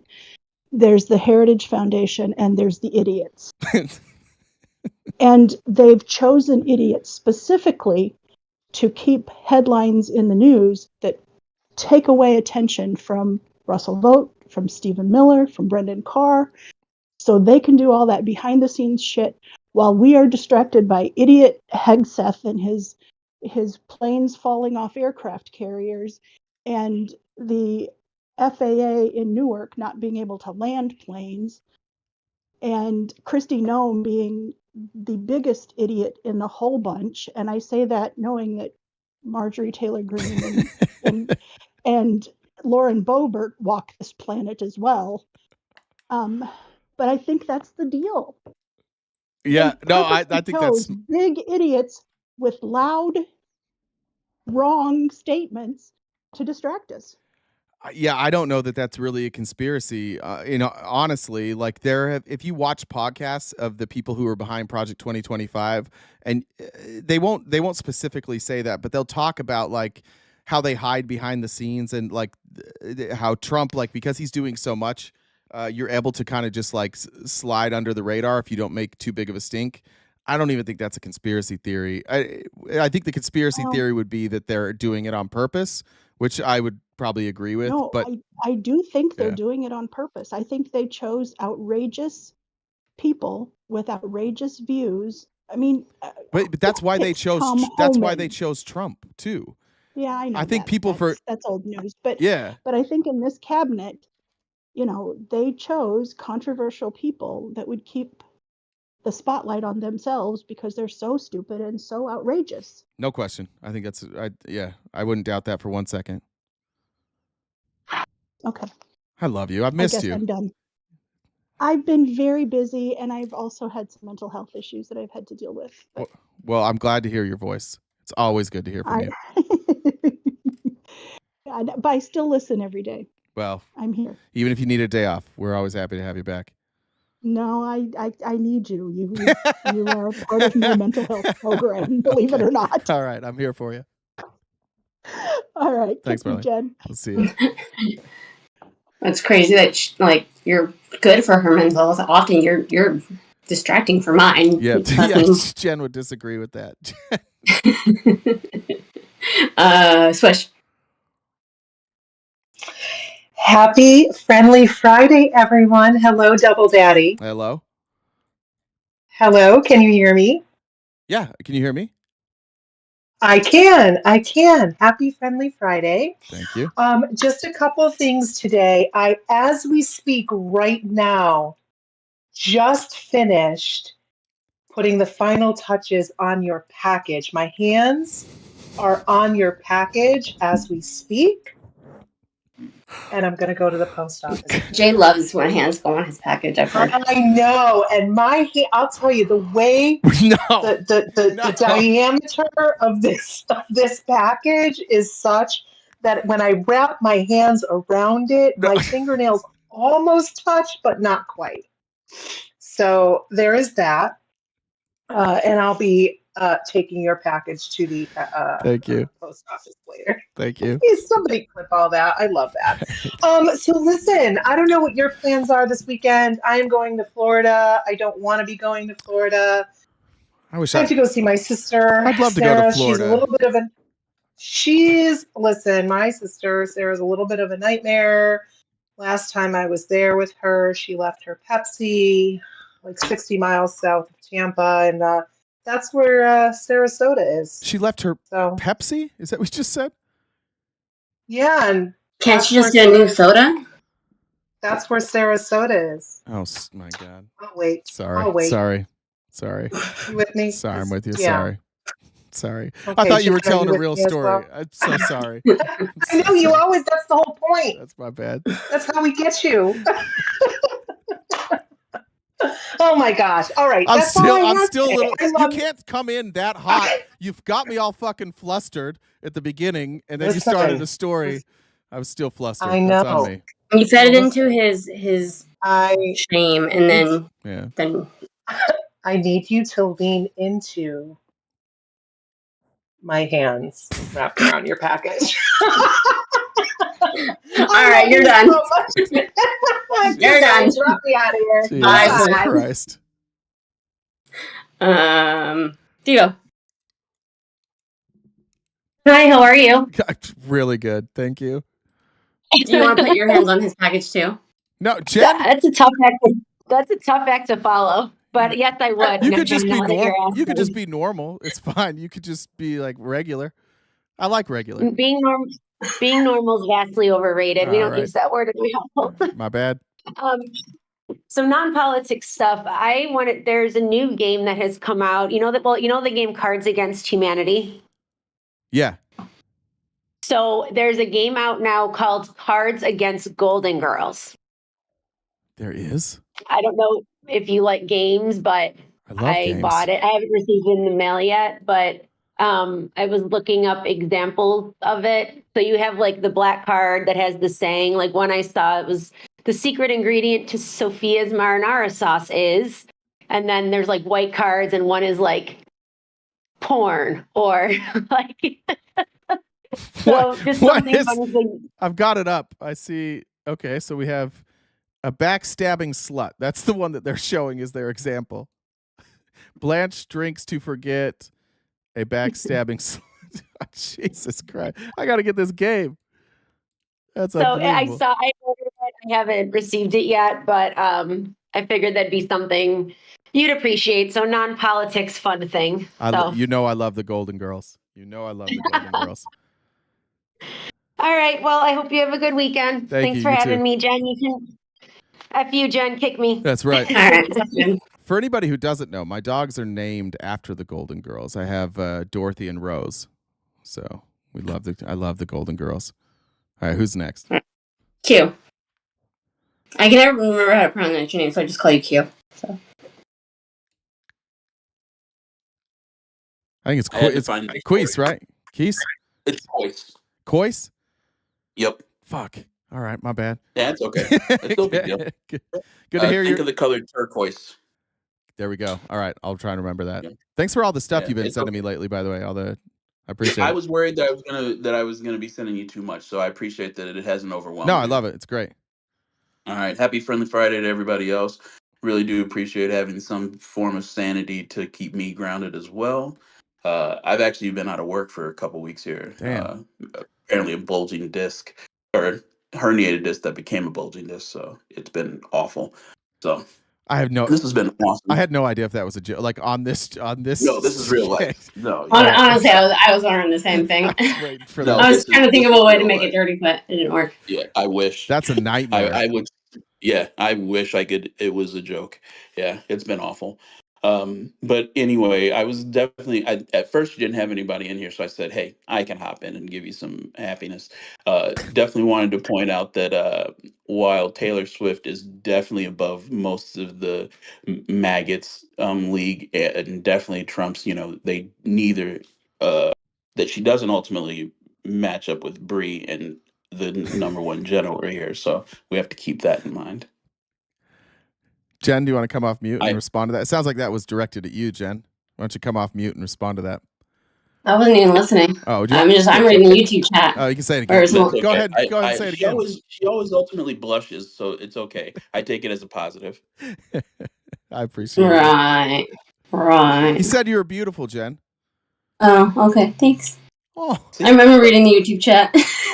Hey, that was enough. That was That adorable. worked. Yeah.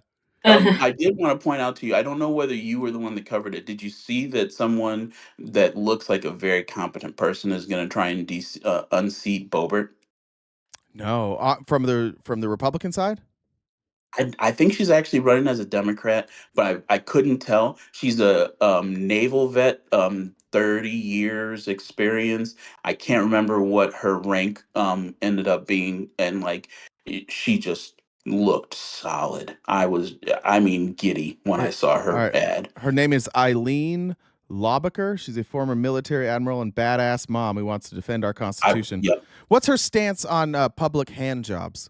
That's going to be important for this campaign. She I denounced mean, it. there's lots of people who want to handle your package, Jay. Is that what the big question No, I is? just know that I think Coloradans like a congresswoman who's jacking If you people watch off. the ad, she actually throws shade at that in her ad. I'll watch it, but you guys won't. When you drop, I'll show it to everybody so that people can see Yeah. it. But yeah, I've got I it up. think she like the way she talks, whether she is a Republican or a Democrat, that's one of those moments that I'm like, yes, finally somebody on the other aisle that sounds like they're actually in the same world, Yeah.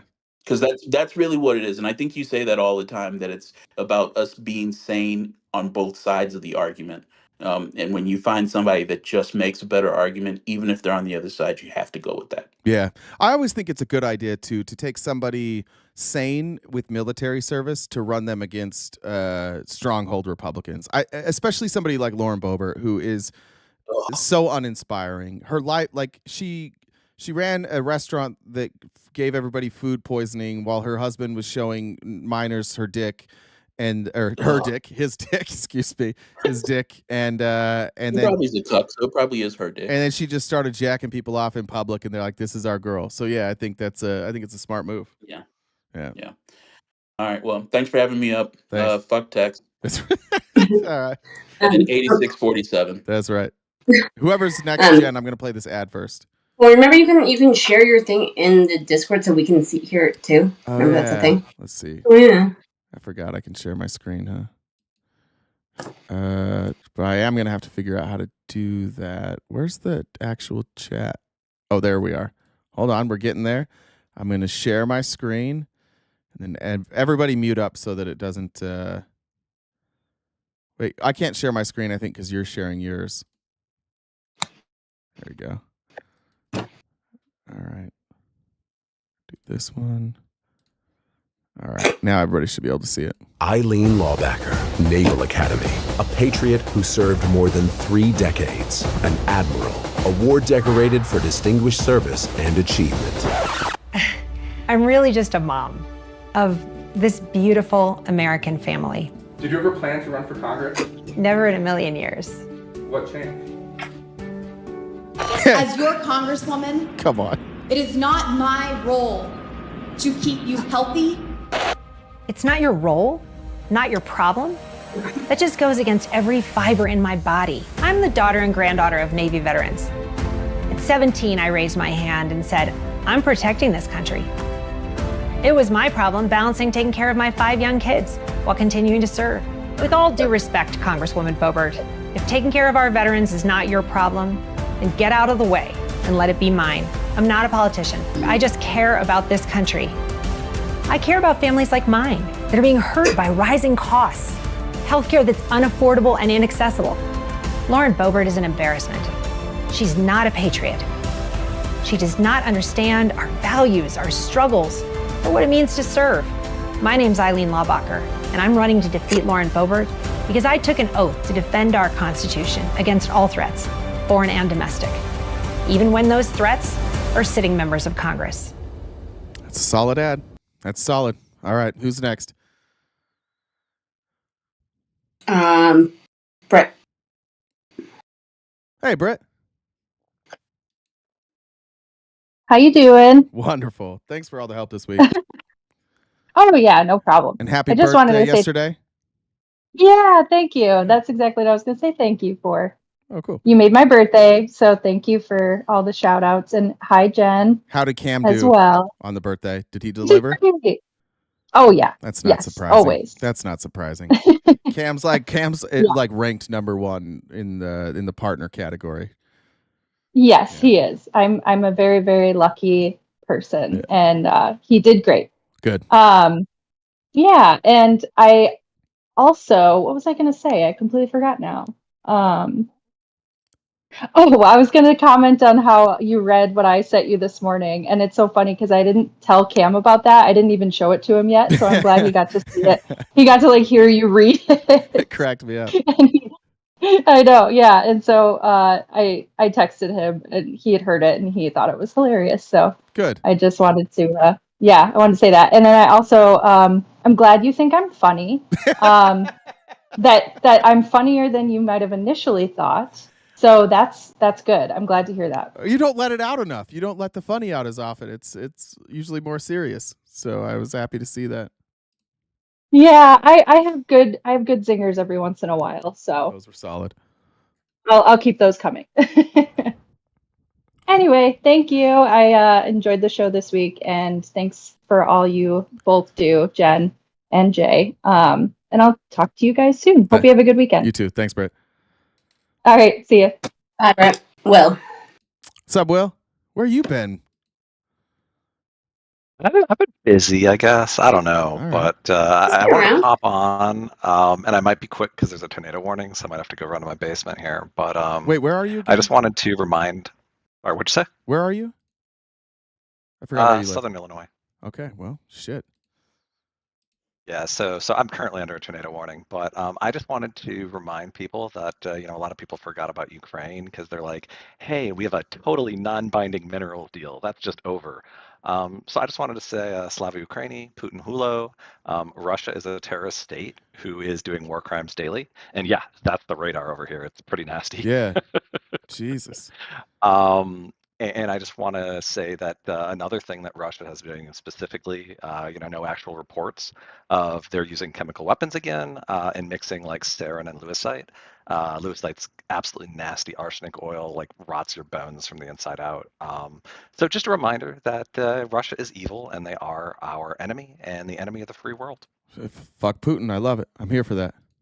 Exactly. Fuck Putin. And that Putin Hulo is basically like a Ukrainian way of calling him a dickhead.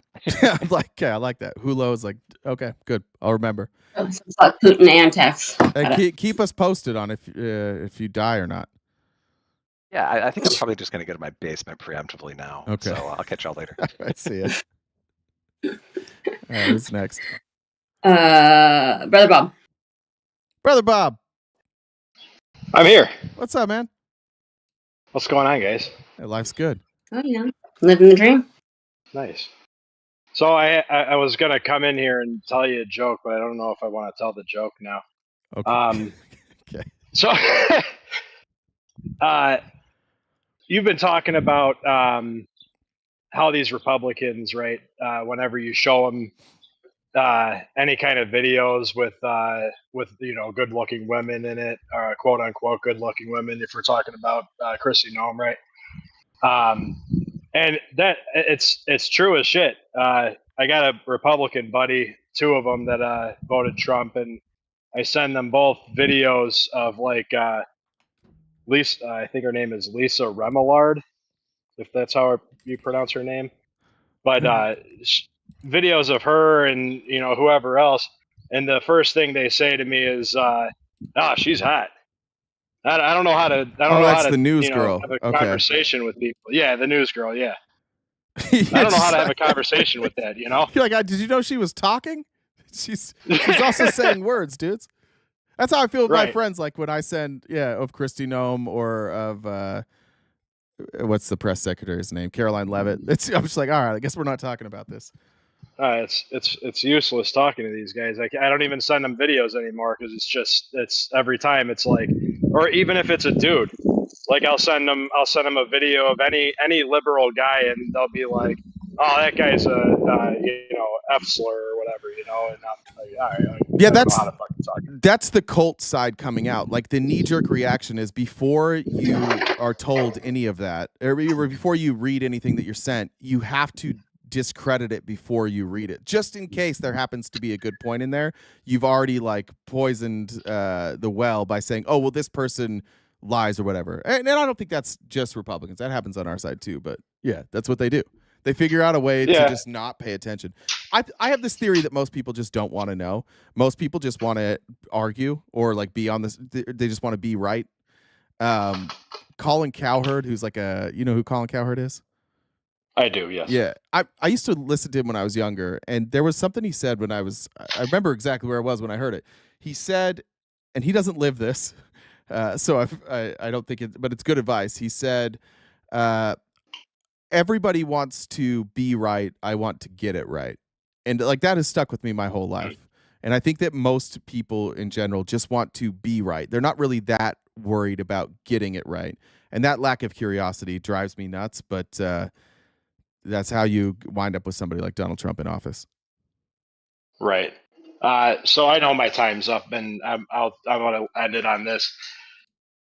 Those two same guys that I talked to, the one guy, I tried, this is like a month ago, and this just came to my head because you were talking about Grok the last couple of days, how it's been spitting out like the South African, the white South Africans, farmers, right? Yeah.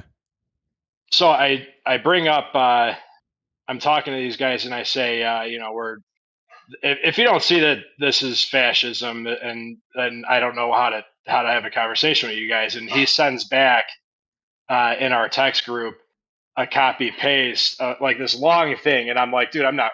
What is this? I'm not reading all of this. And he's like, oh, this I typed in Grok and Chat GPT, is this fascism? And this is what it said. So I don't think it's fascism. And I'm like, what? Huh? Grok told me. What?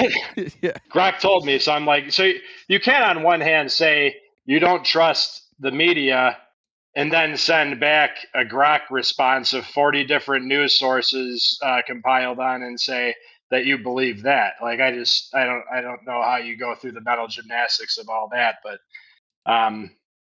well, I just asked Grok if Trump is a fascist, and their conclusion was that Trump exhibits traits that some associate with fascist tendencies, nationalism, authoritarian rhetoric, and challenges to democratic norms, but he's not fully embodied the historical or ideological characteristics of fascism. Whether the label applies depends on one's definition and perspective. So even Grok can't rule it out. That's good to know. Right. Yeah, so, all right. That's all I got to say. Brother Next Bob. time, maybe I'll do my joke. So have a good one, guys. I appreciate all your support, my friend. Thank you. Love you guys. Bye. See you. All right, who's next? Leroy. You're muted, Leroy. There you go. There we go. What's up, Jay? Hey. It's Nathan. I live in Kentucky. I'm All right, so I have an idea of what Trump's going to do. Okay. But you have to answer a question first. All right. All right. So, do you think he can make more money being impeached or just going out normal at the end of his term? I think if he's I would impeached, say he can play the victim. Yeah, so from Americans, he could get more money, but the truth is, if you look at the way where he's getting his money right now, it seems to be because of his power. Like the money that's funneling through his crypto scam and DJT Media, those are clearly foreign entities, and they're using him because of his power. So if he was impeached, it wouldn't matter. Then he'll make more money because as long as he's not removed from office, it doesn't matter. But if he's impeached and removed, that'll be a problem. I did see I think 7 articles of impeachment were introduced yesterday or maybe this morning. I haven't read through all of them yet. But I think if he's impeached and removed, then his cult will be like, oh, we got to get him back and do something, and so he can just keep receiving money from him. So that's why I think he's doing all this crazy stuff. It's just well, in fairness, he was impeached last time twice, and it doesn't mean that he was going to be removed. So yeah. I don't know. Yeah. I don't think they have enough money I just thought that was interesting to make up for the Saudis and the Russians, and I just don't think they have quite as much. Yeah. Yeah. All right. Thanks, guys. See ya. See ya. Let me play this real quick, Jen. This is the articles of impeachments being introduced. Donald J. Trump has been committing crimes since day one: bribery, corruption, taking power from Congress, creating an unlawful office in Doge, violating First Amendment rights, ignoring due process, and finally refusing to abide by a unanimous Supreme Court ruling. So those are the reasons they're introducing articles of impeachment. All right, who's next?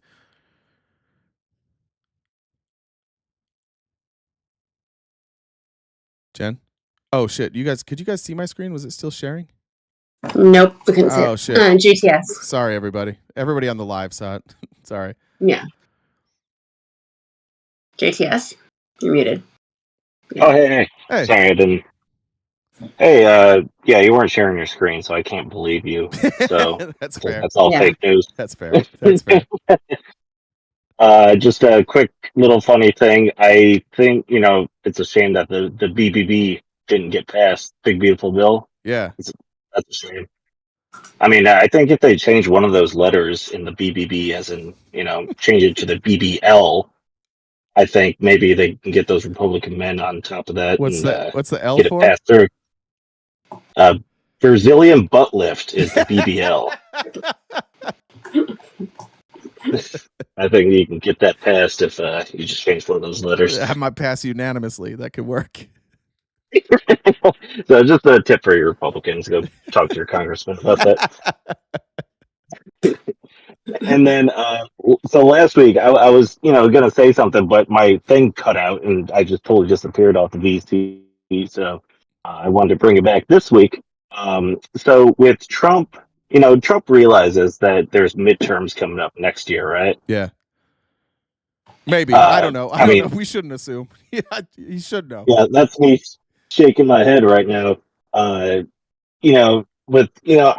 kind of expected him to do most of this crazy stuff, after the midterms. So, you can make sure he's, his guys and gals are getting reelected in the midterms. So there's really no excuse. But I don't know. He kind of went, with shots firing right off the bat. So, I mean, I think that might cost him in the midterms. And hey, who knows, if the American people really,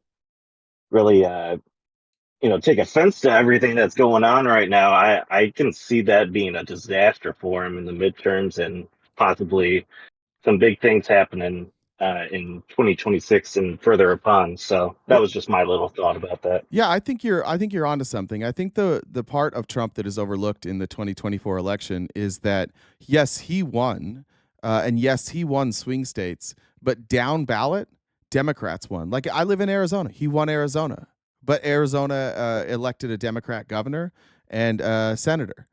So Donald Trump isn't able to pull people along. He's historically bad in midterms. He's historically bad in special elections. The excitement that people have in Trump because it is a cult, nobody gives a fuck when it's not Trump. They only care when it's him. So getting his endorsement, his energy, unless he's going to go around and do these massive rallies all over the country, which he probably will try, I still don't know if it's enough, because he ran through a whole presidential campaign, and even in those states that voted for him at the top of the ticket, they voted blue down ballot. So I do think he's in a lot of trouble, and I think that's why they're doing this with so much speed, is they recognize that they've got to break a lot of shit, because once power switches, they can't do anything anymore. I think you're dead on. Yeah, I can just smell the lies, truthing lies, whatever. He's just going to be losing his damn mind if he can't get this thing under control. And I think that's probably why he's kind of backpedaling on some of this stuff. I mean, 100%. maybe his advisors are just like, hey, we need to win some stuff next year. Maybe cool it off. Yeah. Yeah, if I was advising him, I would have him doing exactly what he just did. The flip on Israel was smart politically. The stuff on prescription drugs is smart. If he doesn't accomplish anything, if it doesn't do anything, it won't help him. But I've said it a million times. If Trump wants to win and he wants to have the House and the Congress, he should just pass universal health care, and he'd win in a landslide. But I don't know if they'll ever do it. That'd be very lib of him, wouldn't it? He would have to get his little hair done. That's right. I mean, why is it a problem to paint your hair blue but painting your face orange is a problem? I don't know. Yeah, I don't know. Everything from the hairline down is okay, but everything hairline up. No. That's right. Yeah. Yeah. All right. All Well, right. have a good weekend. All right, see you, JTS. See you. Adios. Charles, what's up, man? Hey, what's going on, man? How are you, my friend? Hi, Jen. I'm good. I've been really busy at work. I don't get to listen to you live all the time, but I did catch the show today. And I'm actually a diesel mechanic for a trucking company, so I've been really busy since it's getting hot. But and sorry I ain't been able to help us much lately. I'm actually working on buying into the Snap-on franchise. Are you really? Yeah. Oh, cool, Actually, man. I've got an appointment with on Monday with the franchise manager. He's already. That's why I was able to help today, because he's already run my credit. Now he's like, don't be putting no money and all that. So now he's already run my credit, and he said you're good to go. So yeah, I'm gonna be working on that. Congratulations. Monday, that's awesome. yeah, man, I appreciate it. I'm pretty excited. I've been wanting to do it for years, and I've talked to the Matco tools, and I've talked to, but now, yeah, Snap-on's the one I really want to go with. So pretty excited about that. But I'll call you when I need some shit fixed. Yeah, man, for sure. I'll send you some swag too. I appreciate that. We'll we'll wear it on the show. Well, we appreciate your support always. You're always very generous. We appreciate it. Yeah. Yeah, well, yeah, I like to help, man. You're about the only politics I listen to. And actually, you really helped me with debating some of these idiots at work. And I did make sure to go rub it in their face that that big beautiful bill didn't pass today. That's beautiful. That's And beautiful. they're like, "What the fuck?" I'm like, "Yeah, because those Republicans voted against it." Yeah. so yeah, they're like, "What the fuck?" And I had to show them the video of the whoever the congressman was or whatever, saying that they're like, "Oh yeah, tax on overtime, no more taxes on overtime," because we get a lot of overtime. Yeah. And I'm like, "Hey, yeah, good luck with that. That didn't happen, buddy." It wasn't even in the bill. Even if it passed, right? It wasn't Yeah, happening. that's why I had to show him in the bill. That guy that was saying, "No, that's not in the bill," and tax on, all that other crap. Good for you. Anyway, yeah, man, thanks for everything you do, man. I enjoy listening to you, and I don't always get to catch you live, but I do want to listen to your show every day. Well, I love you, brother. I appreciate all the support. Yep. Yeah, man. All right. I'll talk to you later. Y'all be good. Have a good weekend. Have a good weekend. We'll see you. All right, bye. Bye. All right, that's everybody. All right. Looks like Jim showed up at the end to try and debate again. You do this every time. He did this last Friday, which every is hilarious. Friday. Right when I told him, like, hey. End. Yeah. Well, he comes just coping crying on Friendly Friday, and I told him last week how to message me, but he says you won't debate him, which yeah. I told him. We said this 1,000 times, Jim. Listen, put your listening ears on. Jen Dub, same as you can't see that. Oh yeah, you can. The Venmo Dub1, that's Discord. If you add me on Discord, he can debate you. He's not going to debate you from YouTube comments. So, Jim, here, listen. You're annoying me, so we're gonna just do this. Yeah. Anyway, so if you want to come up next week when it's not Friendly Friday, username is the same as the Venmo, so that's how you do it. But anyways, we got one more. Hap's here. Oh, hey, Hap. What's going on? Hey. Well, so I've been commonly doing the stuff about the rallies. So 5051, it's spelled out 5050.1.com, or well, fuck. 5050-1. That's the website. Dot 50, one, not 50.51. Is it .org? 5050.1. And they're doing on the 14th of June. It'll be the No Kings rally. It's been set up. It looks like it's very specifically against the Trump military parade. So it's like stopped. Okay. Because why does a draft dodger need a military parade? I've got it pulled up right. on the screen. Yeah. In America, we don't do kings. Exactly. No kings. Shout out to Doomtree Records out in Minnesota, my favorite hip hop collective. They actually had an album called No Kings. So dope. Pretty similar logo to that. But looks like there's rallies everywhere. Even a lot in Florida. They got some even up there in like the reddest parts of Florida, like Jacksonville. That's super red. They even got. If you guys are in Jacksonville, Florida, make sure you go out there and protest Trump. We got some in Tallahassee, Columbus, Georgia, Mobile, Alabama. Shit, we even got them in red places. That's great. Yeah, a lot of people are pissed off. Beautiful. There was a lot of people saying on TikTok that nobody thinks it's going to be a constitutional crisis. Well, it fucking is. So it sure is. The way we are. The thing that interests me a lot about the rallies is they're not quite as raucous as you might expect with how angry everybody is, because at least in Oregon, because of the 50 state capitals, we're in Salem, the capital of Oregon. Yeah, there's 12 people that live in Salem. Well, no, I mean, there's been hundreds of people at them, but I would say 60+% of the crowds are elderly people. Oh, that's dope. Don't try to take away their Medicaid and Social Security. I mean, I can imagine that we could just send the elderly as a first wave, and they would do the job for us. We wouldn't have walkers and all. I love that. Yeah, I mean, many of them are actually veterans, so they'd kick Trump's ass. But and then I also wanted to point out really quick, Jen, sorry, runforsomething.net for people who are interested in running for local office. This is how we're gonna beat back this 50 years of conservative and Christian nationalism that's taken over our country this past year. So this will give you like the tools if you want to run. Looks like. Correct. Yeah. Oh, there we go. How to run right there. This is cool. And then if you want me to send it to you, I did find that Destiny ban. Yeah, will you do that? DM that to me? I've had a lot of people message me about Destiny.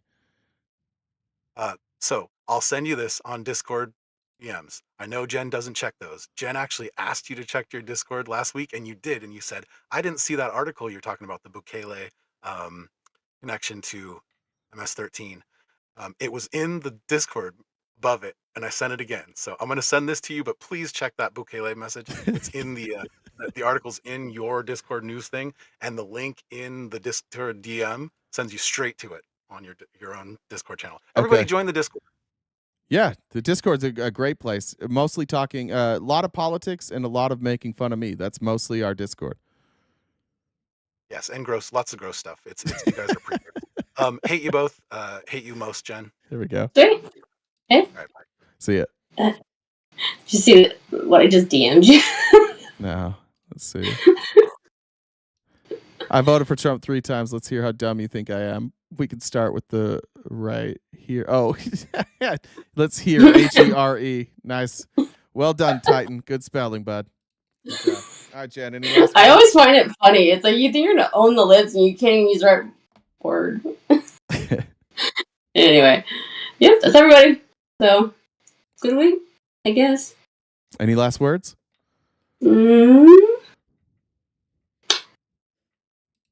Yes, probably. Did you hear about the notebook who married a pencil? I did not. She finally found Mr. Right. You got to go. That's enough of you. I hope to not talk to you till Monday. Thanks, Jen. Thank you, Jen. Thanks to all the moderators. We got the best mods in the business. We really do. Thanks to the Discord for keeping things entertaining all week. But mostly, guys, just thank you for the continued support. It's humbling to see how much the show has grown in the last 2 months. And I want to thank the Republicans for being here, too, because you guys helped the show grow. And I keep waiting for like a plateau, and it keeps going. I hope the plateau is a long ways away, but all you guys help in supporting the show, sharing, liking, commenting, it's helped a great deal, and it helps us keep going. And then again, to all those who are sending DMs who just want to make sure that important news stories are getting out there, I appreciate all that as well. So I will see all of you guys Monday morning, maybe sometime this week on TikTok. We'll see. But if not, Monday morning and every weekday morning, 9:30 a.m. to 1 Pacific Standard Time, right here on Twitch and on YouTube and on Twitter and on Facebook. That's where you can find us. That's where you can connect with us. We have merch in the bio if you're interested in supporting us that way. We also have paid subscriptions on Twitch. You can get that for free. If you have Amazon Prime, just use your Amazon Prime for the subscription. It won't cost you a thing. And then you can watch all of these lives commercial free. On YouTube, we have different levels of membership there as well. And I think I covered it all. Thank you guys so much. Take care of yourselves. Stay cute and cool, and have a great summer.